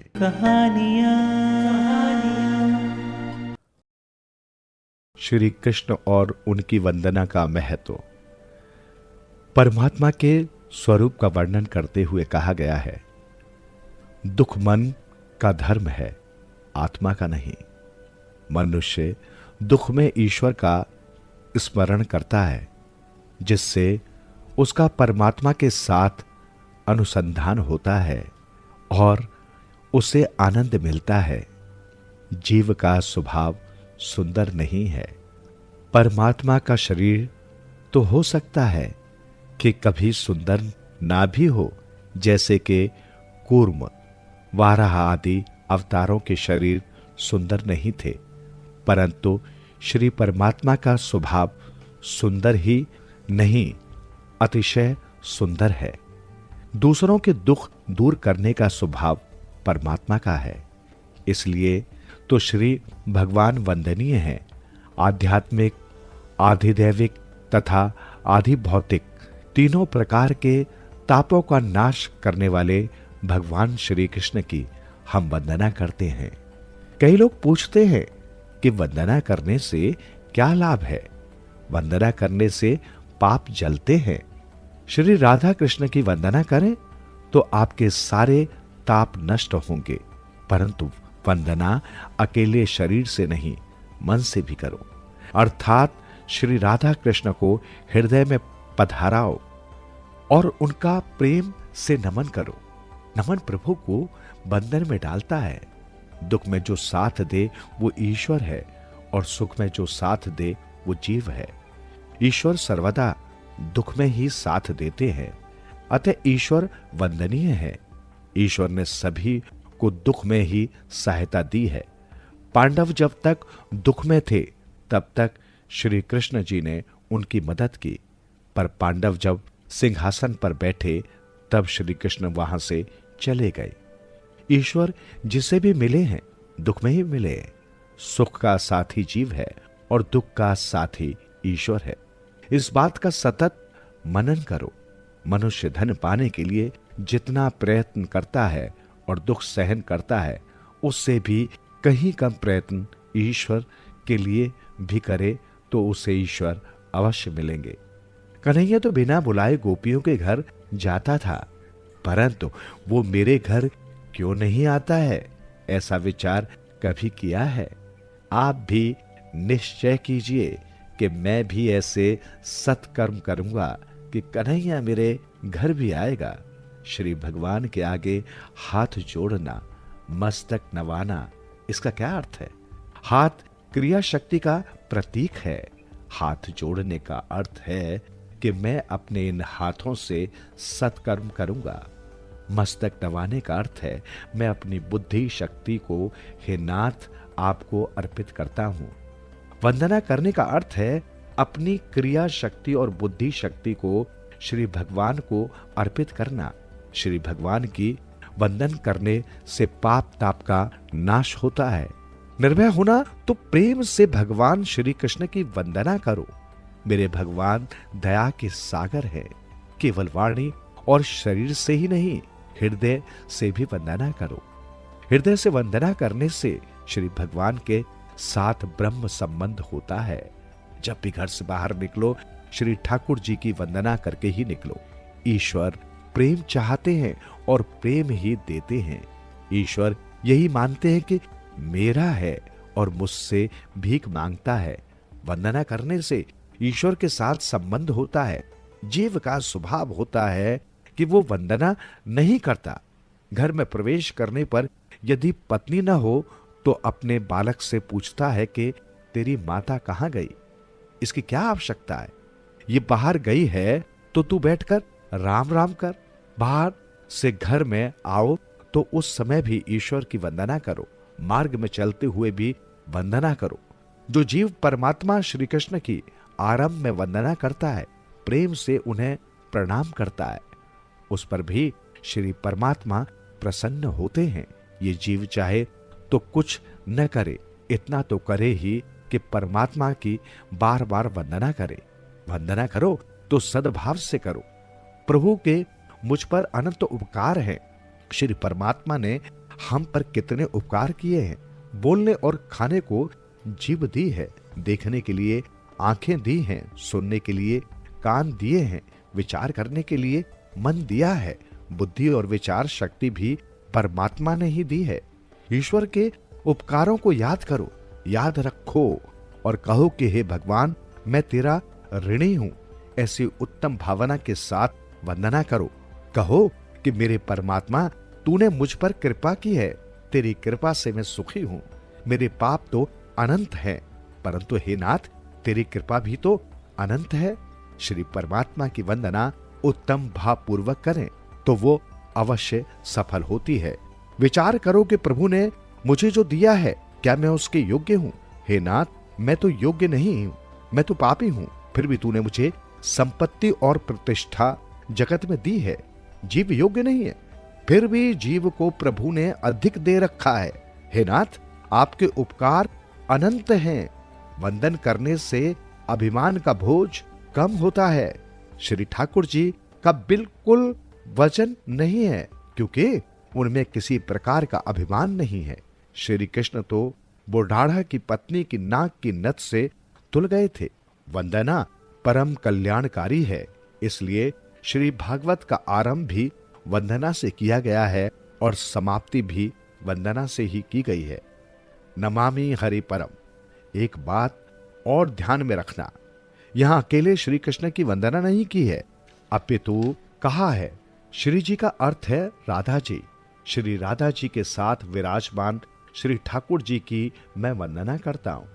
परमात्मा की वंदना कर लेने के साथ श्रीमद् भागवत के वक्ता श्री सुखदेव जी की वंदना की गई है। वंदना करके क्रिया शक्ति और बुद्धि शक्ति अर्पण करने के पश्चात कुछ अघटित कार्य का विचार न किया जाए। पढ़ने और विचारने की अपेक्षा जीवन में आचरण अधिक श्रेष्ठ है। वेदों का अंत नहीं, और पुराणों का पार नहीं।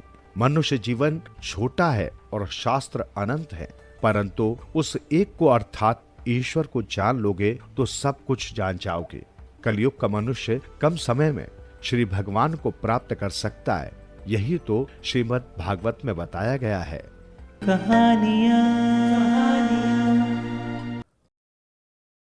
श्री सूत जी से शौनक आदि ऋषियों का प्रश्न। नैमिषारण्य में 88,000 ऋषियों का ब्रह्म सत्र ज्ञानियों का मिलन हुआ है। उनमें एक बार सूत जी पधारे। शौनक जी ने सूत जी से प्रश्न पूछा कि जीव मात्र का कल्याण कैसे हो सकता है। कल्याण का सुलभ और सरल मार्ग बताइए। मनुष्य मात्र के कल्याण का उपाय बताइए।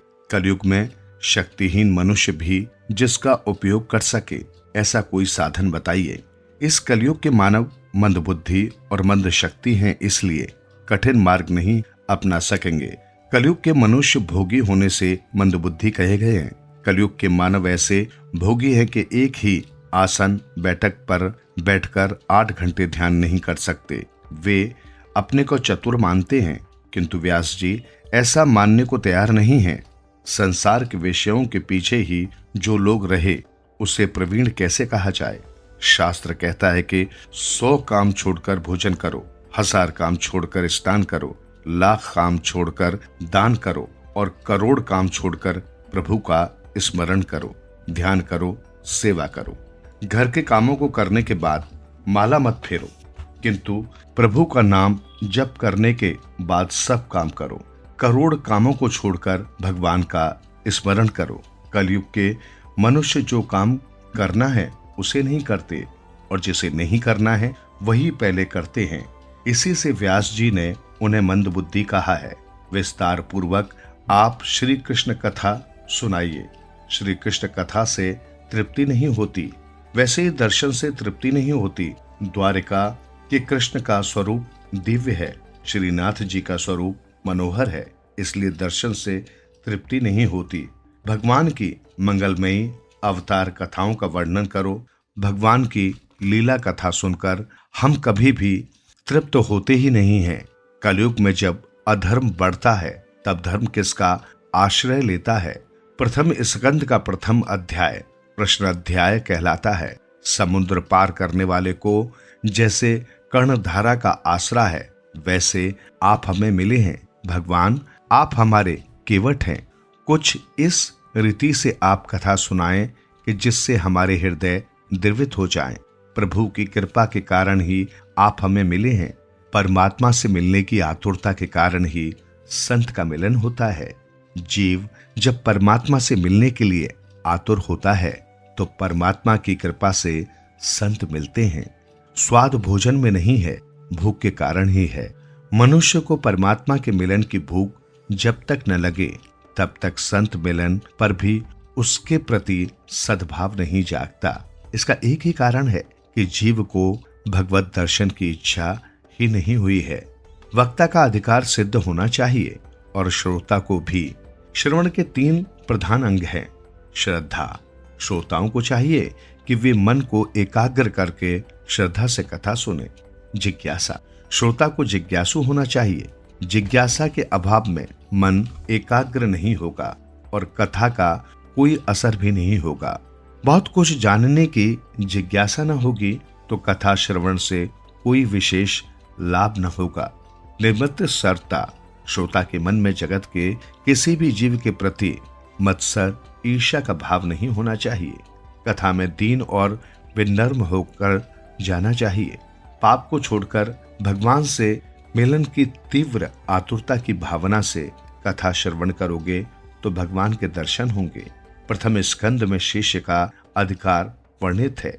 एक महात्मा रामायण की कथा सुना रहे थे। कथा समाप्त होने पर किसी श्रोता ने महात्मा से पूछा कि कथा तो सुनी, पर मुझे ये समझ में नहीं आया कि राम राक्षस थे या रावण। तो महात्मा ने उसे उत्तर दिया कि न तो राम राक्षस थे और न रावण। राक्षस तो मैं ही हूं कि जो तुझे कुछ भी समझा न सका।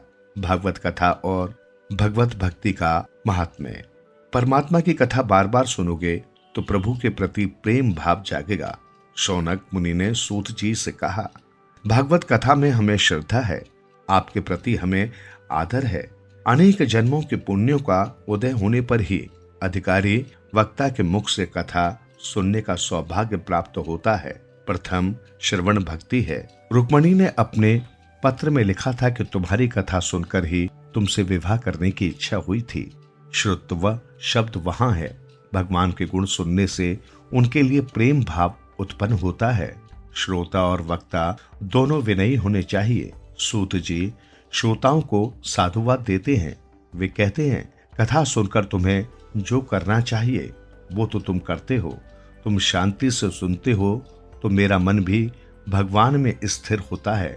तुम ज्ञानी हो, प्रभु प्रेम में पागल हो, परंतु मेरा कल्याण करने के लिए प्रश्न पूछते हो।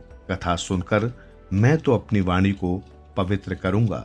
शिव महिमन स्तोत्र में पुष्पदंत ने भी कहा है कि शिव तत्व का वर्णन वैसे तो कौन कर सकता है, मैं तो अपनी वाणी को पवित्र करने चला हूं।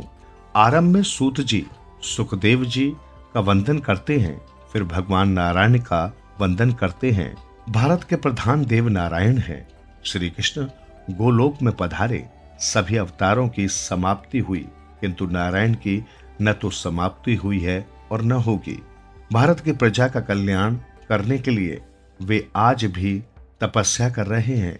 श्री शंकराचार्य जी को नर नारायण का दर्शन हुआ तो उन्होंने कहा कि मैं तो महान योगी हूं, इससे आपका दर्शन कर सका हूं, किंतु कलयुग के भोगी जन भी आपके दर्शन कर सकें, ऐसी कृपा कीजिए। भगवान ने उन्हें उस समय बद्री नारायण के नारद कुंड में स्नान करने का आदेश दिया और कहा कि वहां से तुम्हें मेरी जो मूर्ति मिलेगी उसकी स्थापना करना।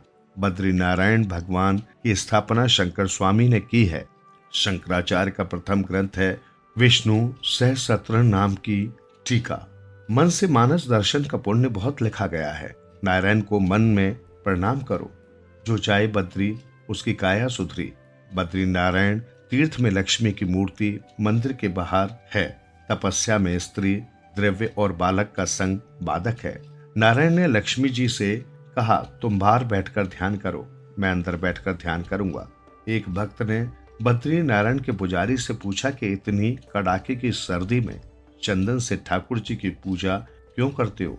पुजारी ने उत्तर दिया, अपने ठाकुर जी कठोर तपस्या करते हैं, जिससे शक्ति बढ़ती है और ठाकुर जी को बहुत गर्मी लगती है, सो चंदन से पूजा की जाती है।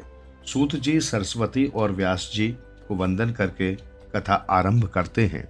जिस धर्म से मनुष्य के हृदय में श्री कृष्ण के प्रति भक्ति जागे वही धर्म श्रेष्ठ है। भक्ति भी ऐसी होनी चाहिए कि जिसमें किसी भी प्रकार की कामना न हो। निष्काम निरंतर भक्ति से हृदय आनंद रूप परमात्मा की प्राप्ति करके कृतकृत्य हो जाता है। सूत जी कहते हैं, जीवात्मा अंश है और परमात्मा अंशी। अंशी से अंश अलग हो गया है और इसलिए वो दुखी है। अंशी अर्थात परमात्मा में मिल जाने पर ही जीव कृतार्थ होता है। परमात्मा कहते हैं, तू मेरा अंश है, तू मुझसे मिलकर कृतार्थ होगा। पर नारायण का अंश है, अंश नर। जब तक अंशी नारायण में न मिल जाए तब तक उसे शांति नहीं मिलेगी। मैंने ये नियम निश्चित किया है कि अपने परमात्मा का आश्रय लेकर उनके साथ मुझे एक होना है। ज्ञानी जन ज्ञान से अभेद सिद्ध करते हैं तो वैष्णव महात्मा प्रेम द्वारा अभेद सिद्ध करते हैं। प्रेम की परिपूर्णता के अद्वैत में ही है। भक्त और भगवान अंततः एक ही हो जाते हैं। गोपी और कृष्ण एक हो गए थे, जीव और ईश्वर कैसे अलग हो गए इसकी चर्चा करने की जरूरत नहीं है। ईश्वर से जीव का वियोग हुआ है, ये सत्य है। ये वियोग कैसे और कब से हुआ, इस विवाद में समय व्यतीत करने की कोई आवश्यकता नहीं है और इससे कोई लाभ भी नहीं है। धोती पर दाग लग जाए, वो कब और कैसे लगा इस पर ही सोचते रहने से वो दाग दूर नहीं होगा। उस दाग को दूर करने पर ही धोती स्वच्छ होगी। इसी तरह ईश्वर से मिलने का प्रयत्न करें, यही इष्ट है। जब जीव निर्भय बनता है तभी वो भाग्यशाली होता है। जिसके सिर पर काल का भय है वो निर्भय कैसे हो सकता है? भाग्यशाली तो वो है जिसे मृत्यु का भय नहीं है। ध्रुव पांडव ब्रजभक्त धन्य हैं जिनके अधीन काल था। ईश्वर को ये परीक्षा और अपेक्षा होती है कि मनुष्य को दी गई बुद्धि और मन का उसने क्या किया। जीव को मृत्यु के दिन अर्थात हिसाब देने के लिए भय लगता है। जिसका जीवन साफ है उसका हिसाब साफ है। जिस दिन इनकम टैक्स का अधिकारी किसी गृहस्थ से 1,00,000 2,00,000 रुपए का हिसाब मांगता है तो वो गृहस्थ डर जाता है। तो फिर जब ईश्वर सारे जीवन का हिसाब मांगेगा तो क्या दशा होगी? क्या इसका भी कभी विचार किया गया है? किए हुए पापों की याद अंतकाल में जब आने लगती है तब जीव भयभीत हो जाता है। जब तक मृत्यु का भय है तब तक जीव को शांति नहीं मिलेगी। भगवान जब जीव को अपना लेते हैं तब भगवान का सेवक काल जीव का कुछ भी अहित नहीं कर सकता। उपनिषद में कहा गया है, जीव और ईश्वर साथ साथ बैठे हुए हैं, फिर भी जीव ईश्वर को पहचानता नहीं है। जीव बाहिर मूर्ख बने तो वो अंतर्यामी को पहचान सके। एक व्यक्ति को मालूम हुआ कि गंगा के किनारे रहने वाले एक संत के पास एक पारसमणि है। पारसमणि पाने की इच्छा से वो व्यक्ति संत की सेवा करने लगा। संत ने कहा कि मैं गंगा स्नान करने जा रहा हूं, वापस आकर तुझे मैं पारसमणि दूंगा। संत तो ऐसा कहकर चले गए। अब उस व्यक्ति के मन में पारसमणि के लिए आकुलहाट बढ़ती गई। उसने संत की गैर हाजिरी में सारी झोंपड़ी छान डाली, परंतु पारसमणि उसके हाथ न लगे। संत वापस आए। संत ने ये जान लिया तो पूछा कि क्या इतना भी धीरज नहीं है? पारसमणि तो मैंने उस डिबिया में रखी है। ऐसा कहकर उन्होंने एक डिबिया नीचे उतारी। वो डिबिया तो लोहे की थी। तो उस व्यक्ति ने सोचा कि ये कैसी पारसमणि है, क्योंकि जिस डिबिया में ये पारसमणि रखी गई थी वो तो लोहे की थी। इस पारसमणि से डिबिया को सोने का क्यों नहीं बनाया? क्या ये पारसमणि असली है या संत मजाक कर रहे हैं? उसने संत से पूछा कि ये डिबिया पारसमणि का स्पर्श होने पर भी लोहे की ही क्यों रह गई, सोने की क्यों नहीं बनी? संत ने उसे बताया कि ये पारसमणि एक गुदड़ी में रखी थी, वो आवरण में थी, सो डिबिया सोने की नहीं बन पाई। इसी प्रकार ईश्वर और जीव हृदय में एक ही स्थान में रहते हैं, परंतु दोनों के बीच वासना का पर्दा है और फलतः दोनों का मिलन नहीं हो पाता। अर्थात ईश्वर को जीव पहचान नहीं सकता और जीव का ईश्वर से मिलन नहीं हो पाता। जीवात्मा डिबिया और ईश्वर पारसमणि दोनों के बीच पर्दा है, जिसे हटाना आवश्यक है। अहम और ममता रूपी चिथड़ा दूर करना है। साधना करने पर भी सिद्धि न मिले तो साधना के प्रति साधक के मन में उपेक्षा भाव जागता है। जीव साधक है, सेवा सिमरन साधना है। श्री कृष्ण साथ हैं। विष्णु भगवान की भक्ति करना पुरुषों का परम धर्म है। लोग मानते कि भक्ति मार्ग बिल्कुल सरल है। सुबह भगवान की पूजा की कि बस हो गई छुट्टी, फिर वे सारा दिन भगवान को बुलाए रहते हैं। ये भक्ति नहीं है। 24 घंटे ईश्वर का स्मरण रहे, यही भक्ति है। भक्ति में आनंद है, किंतु मनुष्य केवल शरीर से ही भक्ति करता है, मन से नहीं। वाणी भगवान के नाम का उच्चारण न करे तो वो सब व्यर्थ है। मन संसार के विषयों में रमता रहे और शरीर ठाकुर जी की सेवा करे तो वैसी सेवा में कोई आनंद नहीं रहेगा। सेवा में क्रिया मुख्य नहीं है, भाव ही प्रधान है। सब विषयों से मन को हटाओगे तभी सेवा में आनंद आएगा। सर्वोत्तम अविरोधन ब्रह्मकर्म समराभे। सेवा करके बैठो तो पहले भावना करो। सेवा करने पर भी भगवान के दर्शन न हो सके तो दोष स्वयं का ही है। सेवक को सेवा करने के बाद मेरा पाप गया, मेरा दुख गया, मेरी दरिद्रता मिटी, मैं कृतार्थ हुआ, ऐसी भावना होनी चाहिए। सेवा करने पर ऐसा भाव न हो तो सेवा पूजा से कोई आनंद नहीं होगा। संसार के विषयों को मन से हटाओ। जब तक नहीं हटाओगे तब तक सेवा में आनंद नहीं होगा। सेवा ये भावना है। परमात्मा की सेवा तभी होगी जब संसार के विषयों का प्रेम कम करोगे। परमात्मा से प्रेम करना है तो विषयों का प्रेम छोड़ना ही होगा। प्रेम की सकरी गली में दोनों का निर्वाह नहीं होगा। जब तक जगत का बंधन नहीं छोड़ोगे तब तक ब्रह्म संबंध नहीं होगा। संसार के विषयों का मोह धीरे धीरे छोड़ो। संसार को छोड़कर कहां जाओगे? संसार त्याग करने की आवश्यकता नहीं है, विषयों का मोह छोड़ने की जरूरत है। व्रत में त्याग करने की आज्ञा है, वो भी हमेशा के त्याग के लिए। हमेशा का त्याग हो नहीं सकता, इसलिए व्रत विधि बताई गई है। धीरे धीरे संयम बढ़ाओगे, वैराग्य बढ़ाओगे तो ईश्वर सेवा में ध्यान में अनूठा आनंद आएगा। एक समय एक चौबे जी मथुरा से गोकुल जाने को निकले। नौका में बैठकर यमुना जी को पार करना था। चौबे जी भांग के नशे में थे। वे नौका में बैठे और चप्पू चलाने लगे। अपने बाहुबल पर पूर्ण विश्वास होने से कहने लगे कि नाव अभी गोकुल पहुंच जाएगी। चौबे जी ने सारी रात नाव चलाई। सुबह हुई। चौबे जी सोचने लगे कि ये मथुरा जैसा कौन सा गांव आ गया। किसी से पूछा कि कौन सा गांव है। उत्तर मिला कि मथुरा है। वहीं विश्राम घाट और वही मथुरा। नशा उतरने पर चौबे जी को अपनी मूर्खता का भान हुआ। चौबे जी ने सारी रात नाव चलाई, किंतु नाव तो रस्सी के जरिए घाट से बंधी हुई थी। नशे के असर से वे नाव खोलना ही भूल गए थे और सारी रात चलाने पर भी वहीं थे।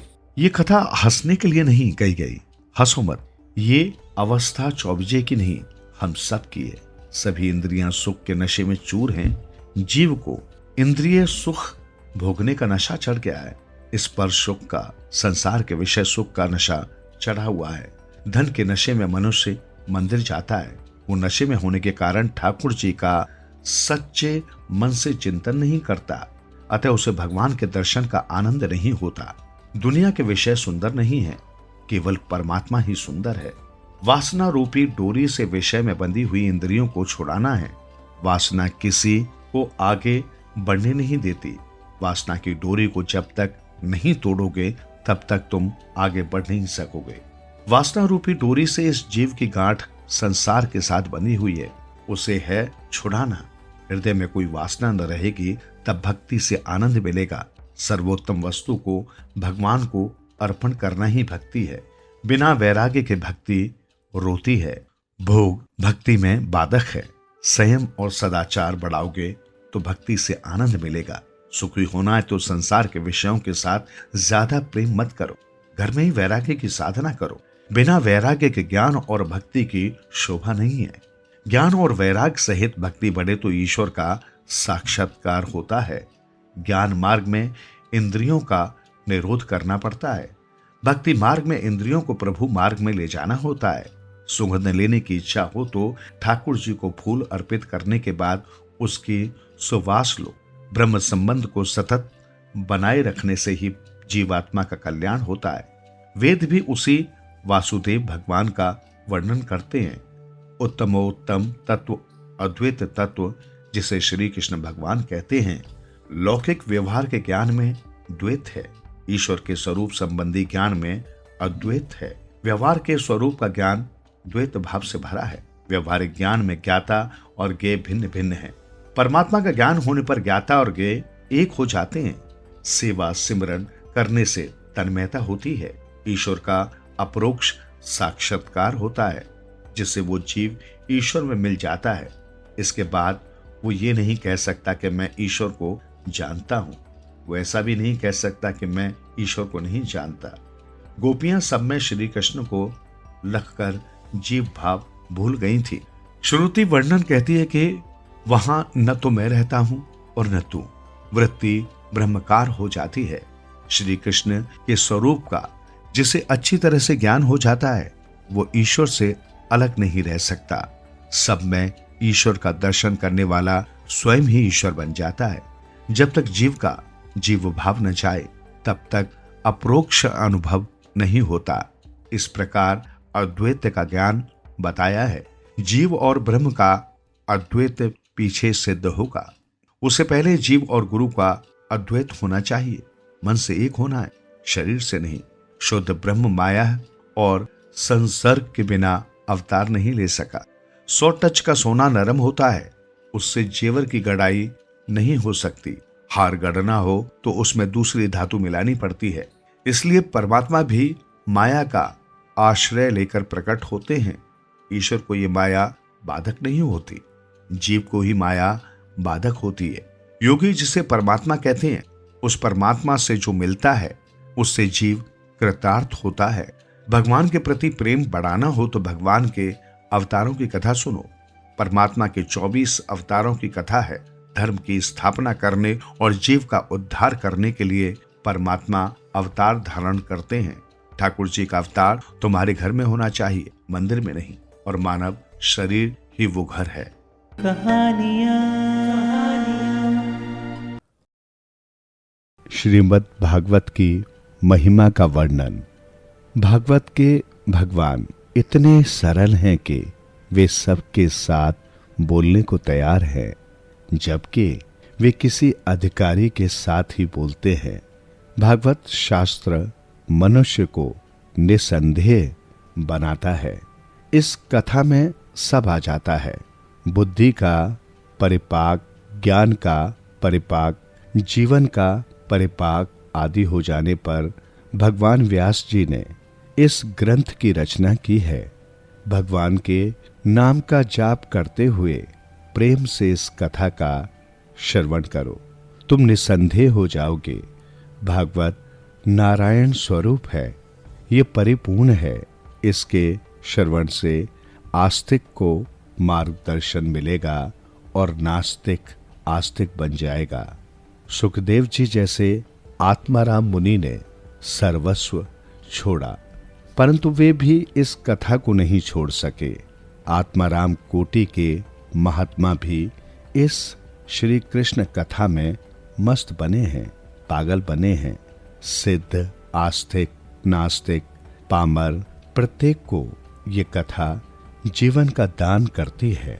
व्यवहार का ज्ञान भी भागवत में आएगा। ज्ञान योग, कर्म योग, समाज धर्म, स्त्री धर्म, आपद धर्म, राजनीति आदि के ज्ञान से परिपूर्ण है भागवत। ये एक ऐसा शास्त्र है कि जिसके श्रवण और मनन करने पर कुछ जानने जैसा बाकी नहीं रह जाता। साधक को साधन मार्ग में कैसे कैसे संशय आते हैं, इन सब का विचार करके व्यास भगवान जी ने ये कथा रची है। व्यास जी ऐसा मानते हैं कि जो कुछ मेरे इस भागवत में है वही अन्य ग्रंथों में है। यदि हस्ति तदयंत्र, यानी हस्ति न कुचरित्र। ये भागवत शास्त्र परिपूर्ण नारायण का स्वरूप है, अतिशय दिव्य है। व्यास जी के आश्रम में गणपति जी महाराज प्रकट हुए। व्यास जी ने कहा, मुझे भागवत शास्त्र की रचना करनी है, परंतु इसे लिखेगा कौन? गणपति ने कहा, मैं लिखने को तैयार हूं, परंतु एक क्षण भी खाली नहीं बैठूंगा। गणपति जी का वाहन चूहा है। चूहे का अर्थ है उद्योग। जो उद्योग पर बैठता है, सिद्धि और बुद्धि उसकी दासी बन जाती है। निरंतर उद्योग करोगे तो रिद्धि सिद्धि आपकी दासी बनेगी। एक क्षण भी ईश्वर के चिंतन बिना न बैठो। प्रत्येक कार्य के प्रारंभ में गणपति की पूजा की जाती है। गणपति जी विघ्न हरता है। गणपति का पूजन करने का अर्थ है जितेंद्रिय होना। गणपति जी कहते हैं कि मैं खाली बैठता नहीं हूँ, और जो हमेशा कार्यरत रहता है उसका कभी अमंगल नहीं होता। श्री गणपति जी बने हैं लेखक और व्यास जी बने हैं वक्ता। श्री गणपति जी ने कहा, मैं तो एक क्षण भी खाली नहीं बैठूंगा, आपको 24 घंटे कथा कहनी होगी। तब व्यास जी ने कहा, मैं जो कहूँ वो योग्य है या अयोग्य उसका पहले विचार करें और फिर विचार पूर्वक लिखें। 100 श्लोक हो जाने पर व्यास जी एक ऐसा कूट श्लोक कह देते थे कि जिससे गणपति को विचार करने में समय लग जाता था, और इतने समय में व्यास जी अपने अन्य काम पूरे कर लेते थे। देवताओं को अपरोक्षता बहुत प्रिय है। लिखा है कि राजा चित्रकेतु की 1 करोड़ रानियां थी। संसार के विषयों को जो मन में रखता है वही चित्रकेतु है। संसार के सर्वचित्र जिसके मन में बैठ गए हैं वही चित्रकेतु है। ऐसा मन जब विषयों में तन्मय हो जाता है तभी वो 1 करोड़ रानियों के साथ रमण करता है। ऐसा इसका अर्थ है कि चित्रकेतु की करोड़ों रानियां थी। श्री भागवत में ऐसे अनेक प्रसंग हैं। श्रोता और वक्ता को जिनके लक्ष्यार्थ पर विचार करना चाहिए इस बात का हम भी विचार करें। व्यास जी ने कई प्रसंगों में अतिशयोक्ति भी की है, जैसे कि हिरण्याक्ष के मुकुट का अग्रभाग स्वर्ग से स्पर्श करता था और उसके शरीर से दिशाएं आच्छादित हो जाती थी। लोभ दिन प्रतिदिन बढ़ता ही जाता है। इस कथन से व्यास जी इसी तत्व को स्पष्ट करना चाहते हैं। सत्कर्म में विघ्न आते हैं, इसलिए 7 दिन की कथा का क्रम बताया गया है। अन्यथा सूत जी और शौनक आदि की कथा 1000 दिनों तक चली थी।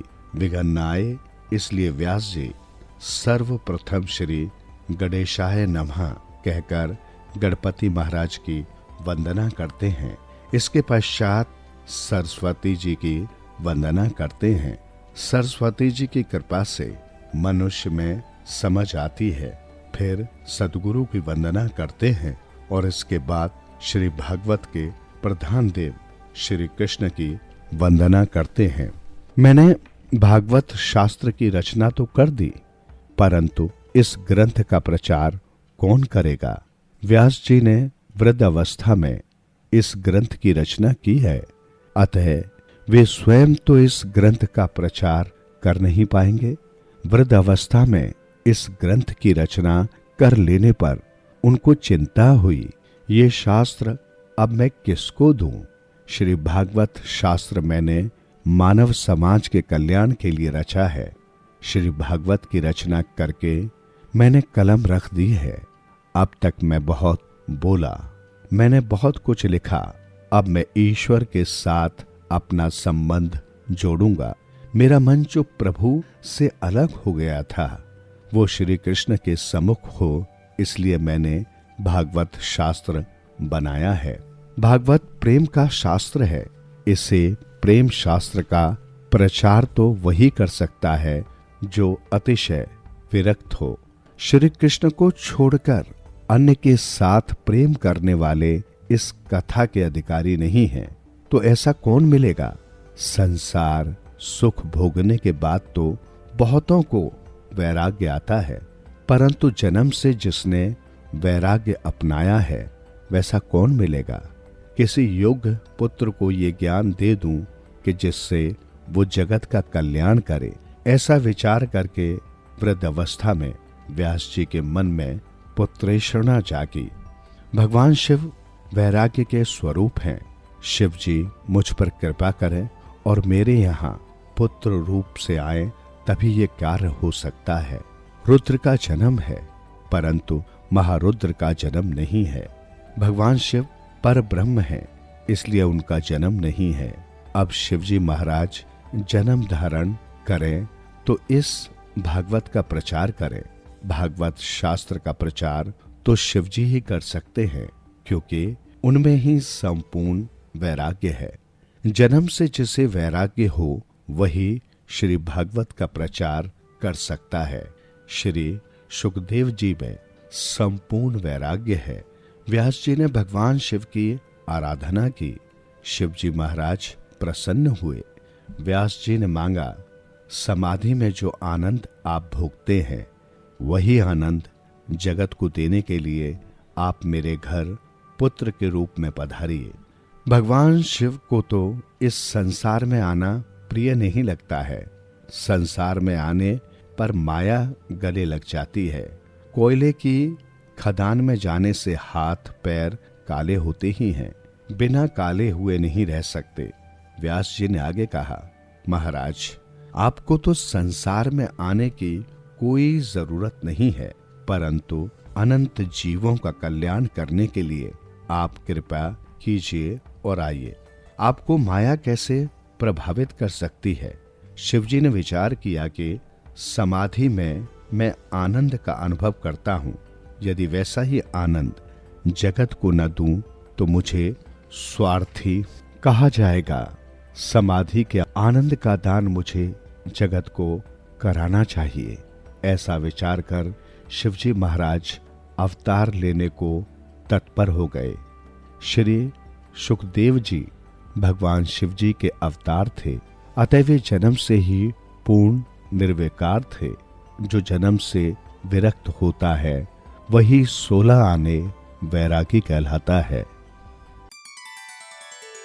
जीवन सुधरेगा, प्राणी होगा तेरा उद्धार, मन के द्वार खुलेंगे, होगा जन जन का कल्याण। भज रे